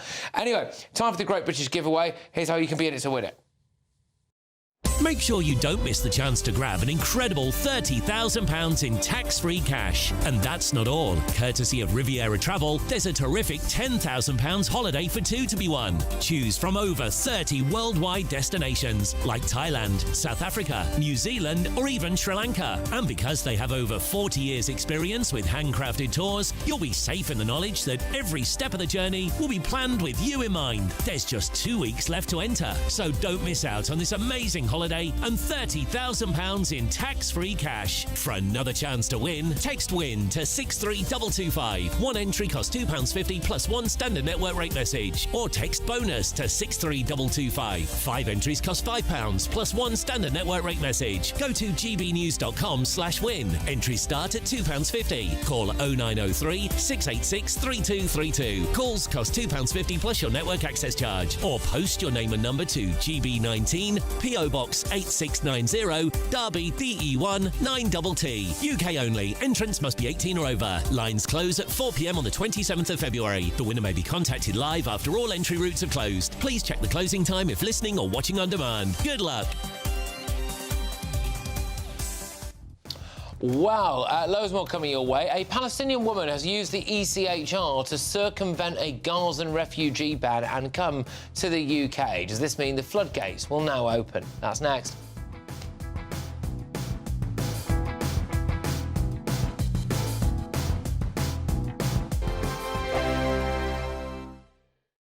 Westminster's full of talk, but out here, it's the real world. Am I allowed to talk then? No, that's it. This is where it matters. Real people and real lives. That's what politics is all about. The fact that Trump made a good start, no. Straight answers, no spin, and just a couple of pints. How many fingers have I got up? About 10. So join me for Lee Anderson's Real World every Friday at 7 p.m. only on GB News. The People's Channel, Britain's news channel. Britain's newsroom, weekday mornings from 9:30. Well, one young man who can tell us all about the benefits of apprenticeships is the entrepreneur Adam Lamali, who joins us in the studio now. Adam, thanks so much for coming in. I'm really grateful for your time. What do you make about this new move that's coming on? And tell us a bit about your story as well with apprenticeships. So with my story in apprenticeships, I started off as an apprentice. I was self-employed while being an apprentice at the same time. And it was a springboard for me to have a lot of ownership with the work that I do from the age of 18, just working very hard, long hours, to then today I now run 2 companies and I'm employed at the same time, both of which have been quite successful. And with the new apprenticeships that come into play, I think it's a very valuable move. Apprenticeships for me has been something that's allowed me to work very early on. I have to say, Adam, I'm very, very jealous of you. I'm one of those people who was on the Plan 2 student loan system. So the amount I'm paying back in interest on my student loan is astonishing. Yeah. You don't have a student loan at all. From your perspective, to be honest, I think from my perspective, university for lots of people is becoming a bit of a waste of money. What do you make of that idea? University being a waste of money, I believe that university comes with a lot of value. I've met university students that have become very successful. I do see university and the loans and the interest on those loans being quite a lot, essentially, and a lot of people not being able to feel as though they don't ever be able to pay off their student loan. Sam, when you were at school, because a lot of people, they just sort of sleepwalk into that university path, don't they? How did you break from that path? What was the option given to you? How were you inspired to take the apprenticeship route instead? Yeah, so with taking the apprenticeship route, I was very curious. I was curious about what other people were doing in terms of careers and businesses, and I was able to find an apprenticeship that served me in terms of learning a lot about businesses. I felt like within my apprenticeship, there wasn't a day where I wasn't looking at a set of financial statements, learning about a new company. GB News, the People's Channel. You want to know what's really going on in the corridors of power? Labour don't know what to do with you half the time, and that makes you quite lethal in the chamber. Get behind the headlines with Chopper's Political Podcast. Join me, Christopher Hope, as I sit down with the great and the good of British politics. We'll see where this ruling takes us. These are the stories shaping our nation. Chopper's Political Podcast, available now on all platforms. Listen in and stay ahead.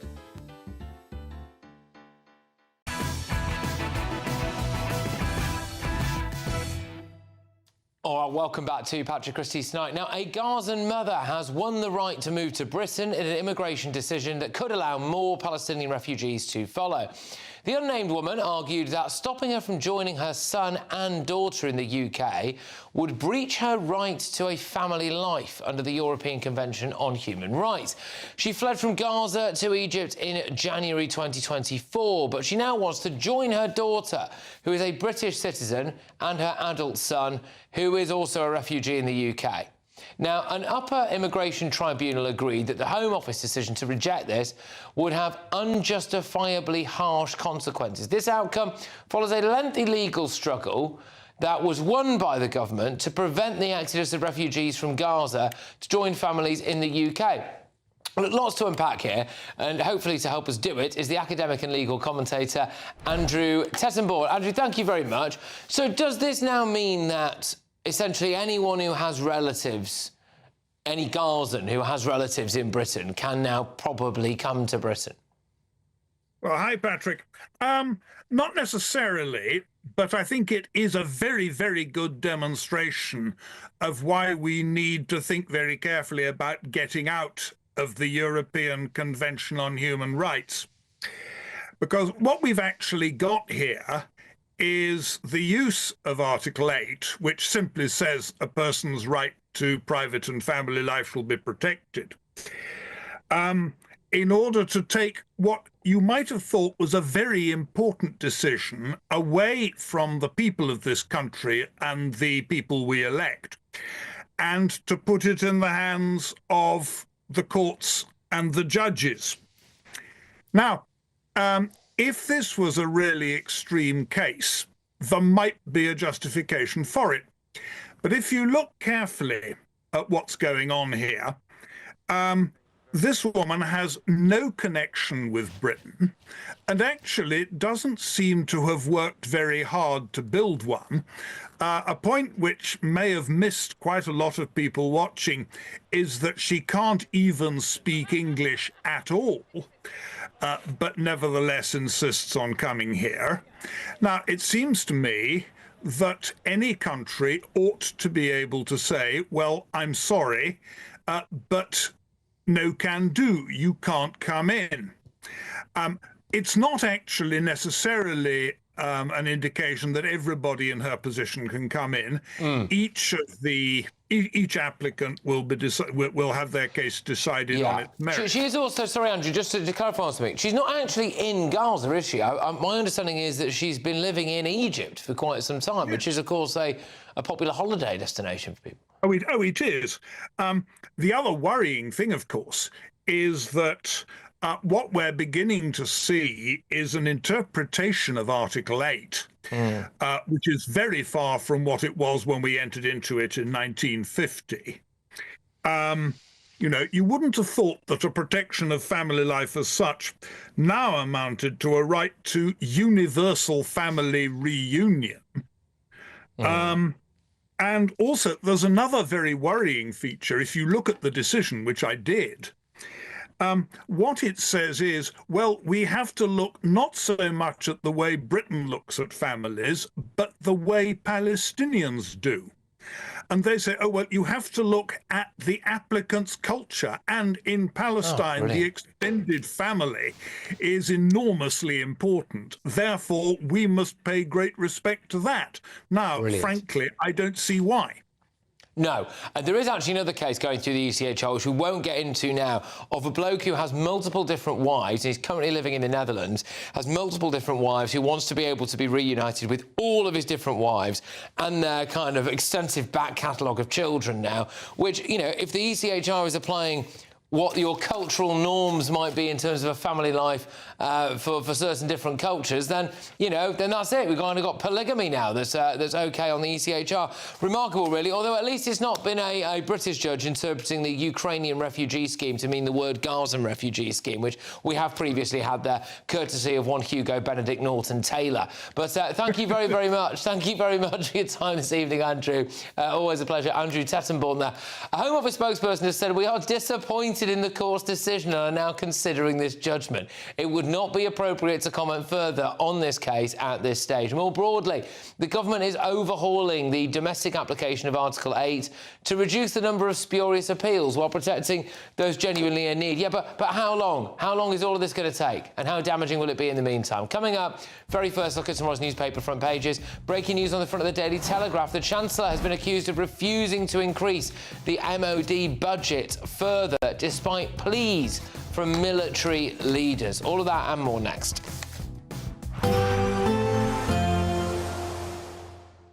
I forecast a perfect holiday in the sun. Weather looking good then? For sure, and no worries about our travel insurance. All Clear Travel Insurance sponsors GB News Travel Destinations Forecast. Hello, if you're heading away for half term, it's a little bit drier across the Mediterranean than it has been lately. Further wet weather, though, affecting more northwestern areas of Europe. The Canary Islands seeing the best, the warmest and the driest weather across Europe. Some wet weather pushing into France and Spain. Drier than it has been across parts of Italy and Greece, and that theme does continue in towards the end of the week and into the weekend as well. But once again, Tenerife seeing highs of 24 degrees. All Clear Travel Insurance sponsors GB News Travel Destinations Forecast. Hello again and welcome to the latest update from the Met Office for GB News. A mixed 24 hours ahead, cold and dry for many of us at first, but then an area of rain moves in, and as it bumps into the cold air, there will be snow for some, but it's going to be a messy mixture of rain, sleet and patchy snow for many parts of southern and central UK. Here's the front moving in, bumping into the cold air. It stays dry for Scotland, for many central and eastern parts of England overnight. Increasing cloud, but a frost in places nevertheless. So a chilly start to the day on Wednesday with temperatures below freezing in places. Meanwhile, we've got milder air returning to the west and southwest and these outbreaks of rain. A few flakes of snow over Dartmoor and Exmoor, but mostly this is rain affecting parts of Northern Ireland into the west and south of Wales, southwest England. Now, the rain eases off through the morning, so actually it turns drier for a time. A brisk southeasterly wind will make it feel cold, and we've got some snow falling over the higher parts of Northern Ireland, but rain at lower levels. Now for Scotland, plenty of breaks in the cloud, particularly towards the north, although some showers will affect parts of Shetland. And it's hazy sunshine, I think, for many parts of central and eastern England. Some cloud breaks coming along, a few glimmers of sunshine. The front in the south and west, though, is slow moving, so damp day to come for Northern Ireland, for much of Wales, the south and southwest. And then later in the day, the rain turns heavy across southern counties with the risk of localised flooding and issues on the roads.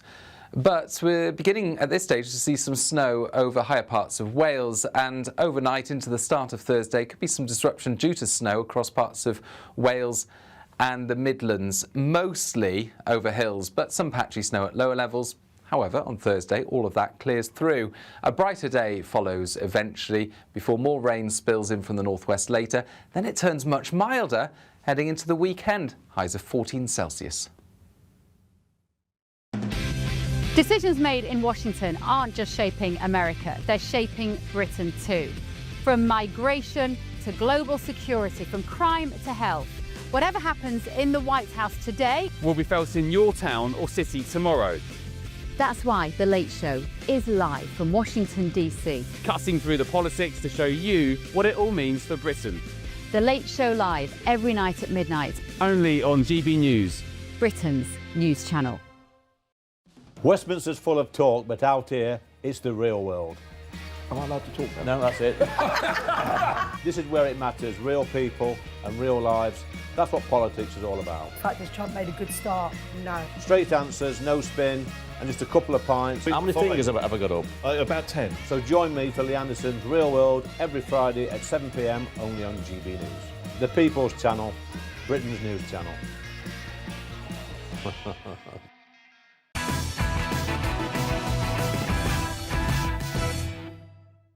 Welcome back to Patrick Christys Tonight. Right, let's get you the first look at tomorrow's newspaper front pages. The Independent go for secret files show plan to end prison scandal will fail.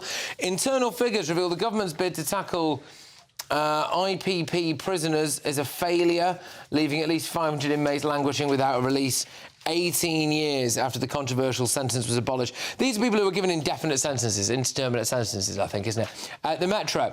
Putin critic, I never touch a door handle.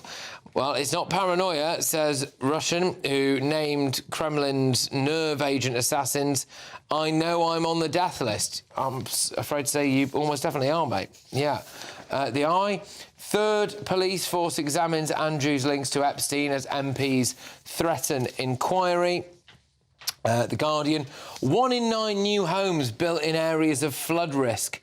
Well, yes, these were actually built between 2022 and 2024. So I'm afraid it was the Conservatives who built them and put them on a flood risk.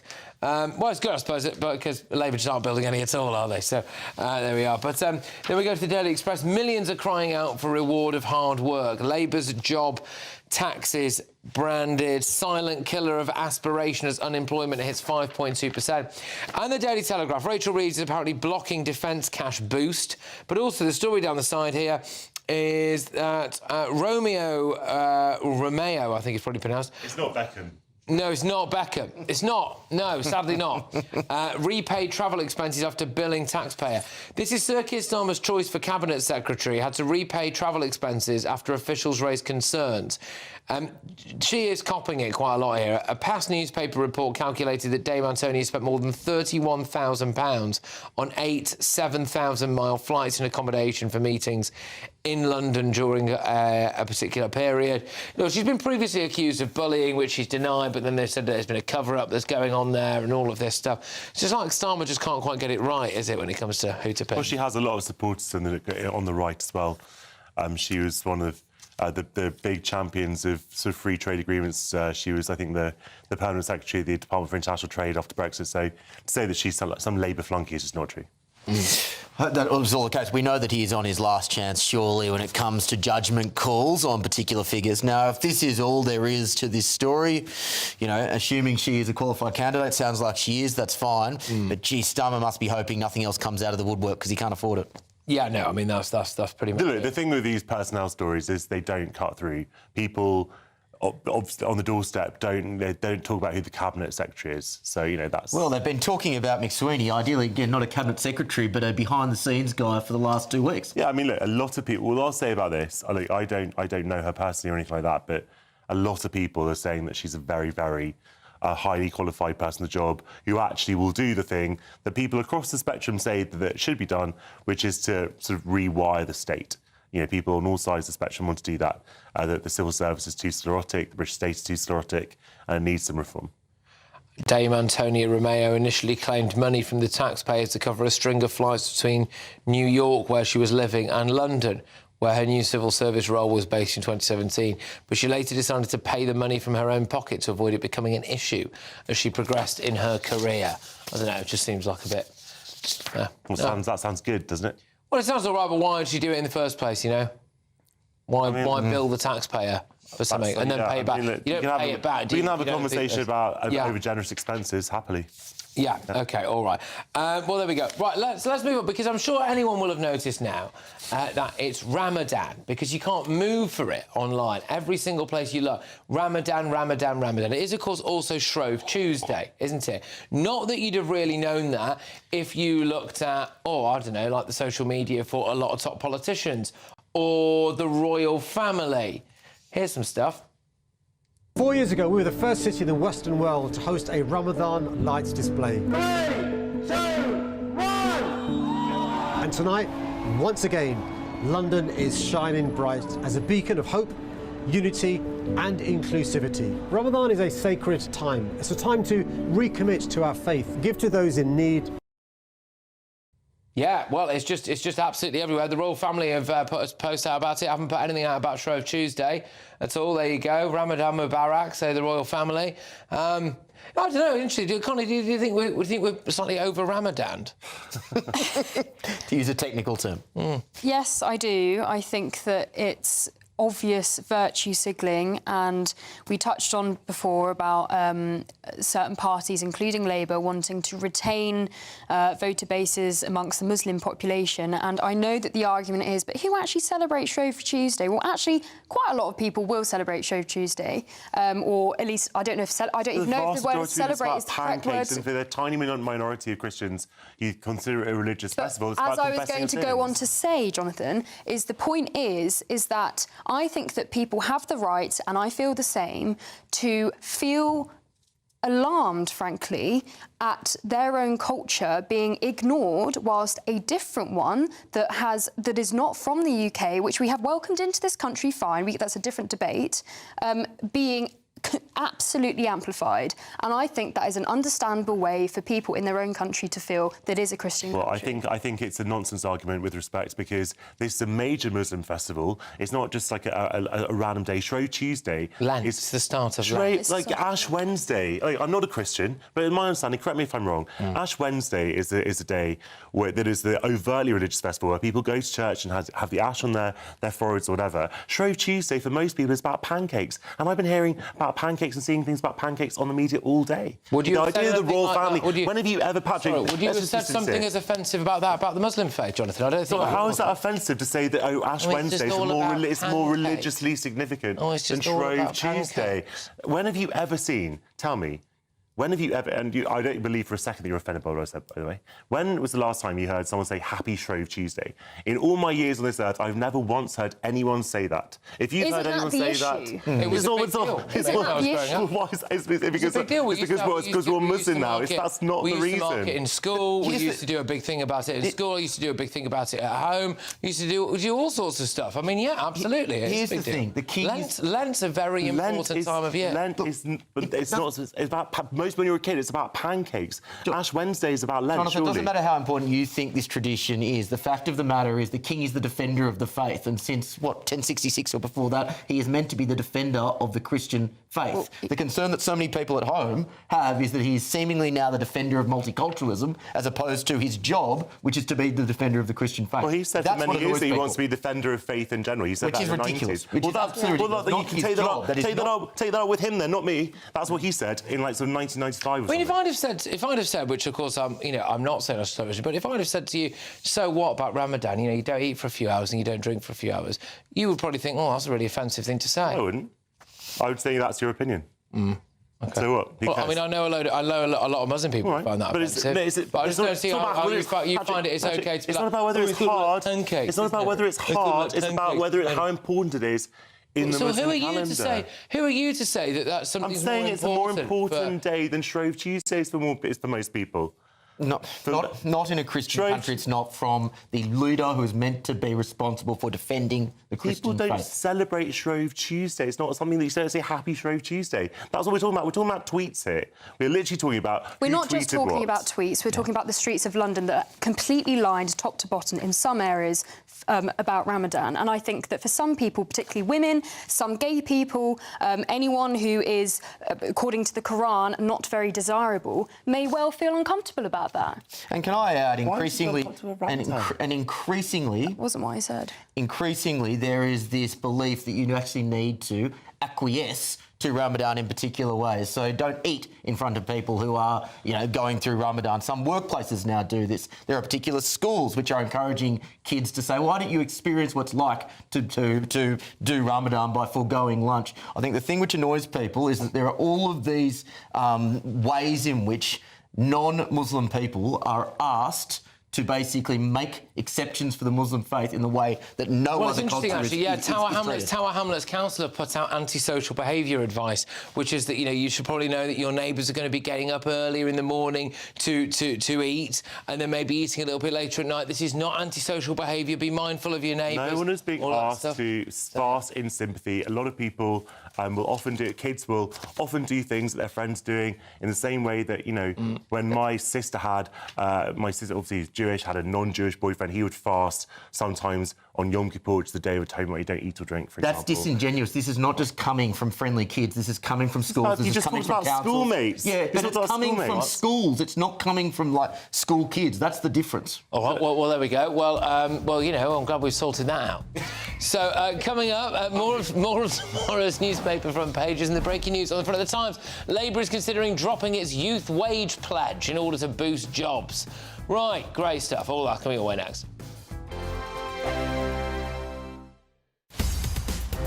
In the GB newsroom, we bring you the news as it happens. With our team of dedicated journalists across the UK, we're ready to keep you up to date with what's happening every half an hour, every single day. Bulletins here on GB News, the People's Channel, Britain's news channel. Good afternoon, Britain. Weekdays from midday. But one RSPCA branch has found a cheeky way to channel heartbreak into something useful. Yes, this is a particularly unusual gift. But for just £10, jilted lovers can name a feral cat after their ex, just before it's neutered. Well, it's raised thousands already, but behind the laughs is a serious warning about growing pet welfare crisis. Well, joining us now to discuss this is branch manager of the RSPCA in Altrincham, Julia Tucker.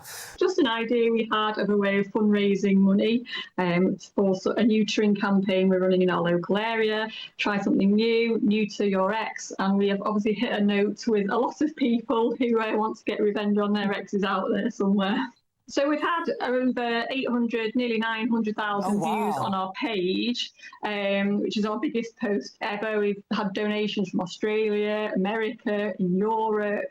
Everyone just desperately trying to get their ex's name named as one of our cats. And like I say, we've raised just over £2,000 at the moment towards the neutering campaign, which is amazing for our branch. So if people want to get in touch and online and do this, what's the website that they need to go to? Our website is Altrincham RSPCA, or we've got a Facebook page, RSPCA Altrincham. The website is, what's it down somewhere, it's rspca.altrincham.org.uk. So yes, you can contact us that way, or we have a Just Giving page at Altrincham RSPCA as well. So if you go through the RSPCA website, you'll find us, or Google New to Your Ex, and I'm sure we'll spring up on that. GB News, the People's Channel. Westminster, the ultimate clique. And you're fighting like rats in a sack. But here on the Camilla Tominey Show, we ask the questions the establishment media is too scared to ask. OK, let me ask you a straight question, because I know you're a straight-talking politician. Whether it's net zero, illegal immigration or law and order, nothing is off limits. You had the power then. Yeah, as I and say, now you've lost it. That's the Camilla Tominey Show, a politics show that's fearless. But no, let me finish my question if you don't mind, because it is my show. Sundays at 9:30, only on GB News, the People's Channel, Britain's news channel.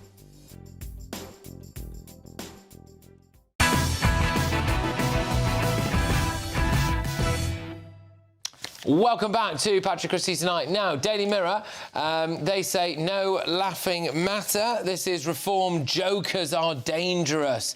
Grinning Nigel Farage unveils his top team. Well, it would be a bit weird if he did it whilst weeping, wouldn't it? But anyway, if we go to The Sun, cops in Andy sex probe. Now, what you're going to hear on the front pages here is some discrepancy over how many police forces are currently investigating Prince Andrew. 7 UK forces are currently on the Epstein case, says The Sun. Lolita flight logs are being checked. Andrew Mountbatten-Windsor was last night facing a criminal probe into sex trafficking claims. Well, if we go to the Daily Mail, pressure piles on Andrew as 4th police force probes Epstein claims. So Essex police have now joined in. So that's 4, they say there. And if we go to the Times, Labour may drop youth wage pledge to boost jobs. One of the other papers as well seems to think that it's 3 police forces investigating Andrew. Anyway, let's just deal with the Andrew thing. I mean, The Sun won 7 UK forces on the Epstein case. He's potentially potentially in a bit of trouble here, isn't he, so this? Yeah, well, he doesn't have any supporters left, really, in the United Kingdom. So in some respects, it's a free swing for a police force that doesn't necessarily want to investigate the crimes that affect everyday people in the country. But if they want to get a high-profile scalp, they can go after Andrew. I would have thought a bit of coordination across the police forces would have been in order here. But, look, I don't think anyone's going to be shedding any tears for Andrew. Yeah, Essex police are assessing claims that women were flown to Stansted on his Lolita Express private jet. This is in relation to Epstein, I believe. So, yeah, I mean, none of these details are particularly good, are they? No, and I think that in general, I mean, I'm very, very glad that they're investigating this, but it sounds also similar, and this is not to deflect, by the way, because I dislike it when people do this on this issue as well, but we've also heard some, obviously, claims from Rupert Lowe's grooming gang inquiry about girls being trafficked out of the UK to Pakistan, so I think that in general there needs to be, obviously, on these both two issues about young women being trafficked out of the country. Yeah, I mean, obviously, Andrew denies any wrongdoing and he's not been found guilty of anything or anything like that yet, but... Yeah, well, the reason he hasn't been found guilty of anything is the establishment's been partly because... Well, the reason the police haven't been investigating him for all this time is partly because he's been protected by very high powers in this country. And what I think is happening gradually is the dam is about to burst. You've already had a statement from the King to say that Andrew should he's not a member of the royal family anymore, but he should cooperate with any police investigation. And I think the time is coming where the King, just like the Queen did in a slightly different way a couple of years ago, where she basically sort of stripped him of his job and didn't go as far as stripping him of his titles, but it said that he sort of cast him out because she put the family ahead of him. I think the King will have to say that he can't protect him anymore, and that if it requires throwing him under the bus, if he's guilty of these things, then obviously he has to face justice. Well, look on that note. Obviously, he does deny any wrongdoing whatsoever, and we'll have to wait and see what happens there. But I just wanted to leave you with this. Now, of course, it is, as we've been talking about, it is Shrove Tuesday. Absolutely, it's fantastic. And the Prime Minister and Rachel Reeves, they delivered this, pretty toe-curling video about it. Here it is. Chancellor, I've got something for you. Oh, very good. Come in. You all right? Very good. Is this your box? Happy Pancake Day. Thank you very much, Prime Minister. Are you going to have one as well? I hope you like it. That's what I keep in here. Very good. We're just being led by dweebs, aren't we? What's so funny about a pancake? Is my question. Yeah. It's Christian, it's religious, it's not funny at all. It's a deeply serious religious festival. All right, OK. No, but, I mean, oh, gosh, didn't they walk around calling each other Chancellor and Prime Minister when they're in private? It's like, what? Why do they also always do it as if the person coming into the room doesn't know that this is actually being recorded and staged? It's like they don't think that we don't know this stuff. Anyway, right, well, look, we've got a lot more to go out for the next hour. So, yeah, make sure that you keep it GB News. Could be going into the front pages in even more detail. Don't go anywhere.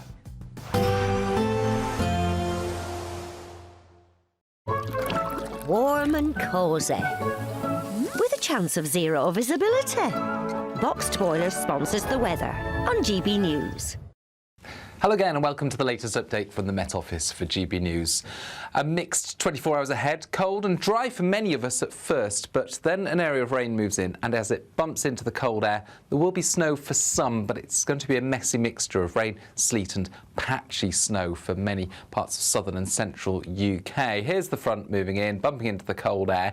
It stays dry for Scotland, for many central and eastern parts of England overnight. Increasing cloud, but a frost in places nevertheless. So a chilly start to the day on Wednesday with temperatures below freezing in places. Meanwhile, we've got milder air returning to the west and southwest and these outbreaks of rain.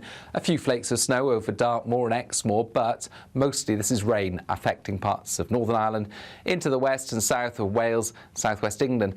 Now, the rain eases off through the morning, so actually it turns drier for a time. A brisk southeasterly wind will make it feel cold, and we've got some snow falling over the higher parts of Northern Ireland, but rain at lower levels. Now, for Scotland, plenty of breaks in the cloud, particularly towards the north, although some showers will affect parts of Shetland. And it's hazy sunshine, I think, for many parts of central and eastern England. Some cloud breaks coming along, a few glimmers of sunshine. The front in the south and west, though, is slow moving, so damp day to come for Northern Ireland, for much of Wales, the south and southwest. And then later in the day, the rain turns heavy across southern counties with the risk of localised flooding and issues on the roads. But we're beginning at this stage to see some snow over higher parts of Wales, and overnight into the start of Thursday could be some disruption due to snow across parts of Wales and the Midlands, mostly over hills, but some patchy snow at lower levels. However, on Thursday, all of that clears through. A brighter day follows eventually before more rain spills in from the northwest later. Then it turns much milder heading into the weekend. Highs of 14 Celsius. Warm and cosy, with a chance of zero visibility. Boxed Boiler sponsors the weather on GB News. Well, loads of front pages to get stuck into. Some discrepancy across the front covers about how many police forces are now investigating or looking into Andrew Mountbatten Windsor. The Sun seem to think it's 7. The Daily Mail seem to think it's 4. Either way, it's not good for the bloke, is it? So we'll be talking about that.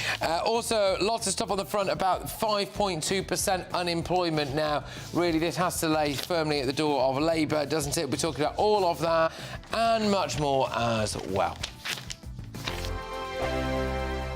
Make sure you don't miss the chance to grab an incredible £30,000 in tax-free cash. And that's not all. Courtesy of Riviera Travel, there's a terrific £10,000 holiday for 2 to be won. Choose from over 30 worldwide destinations like Thailand, South Africa, or even Sri Lanka.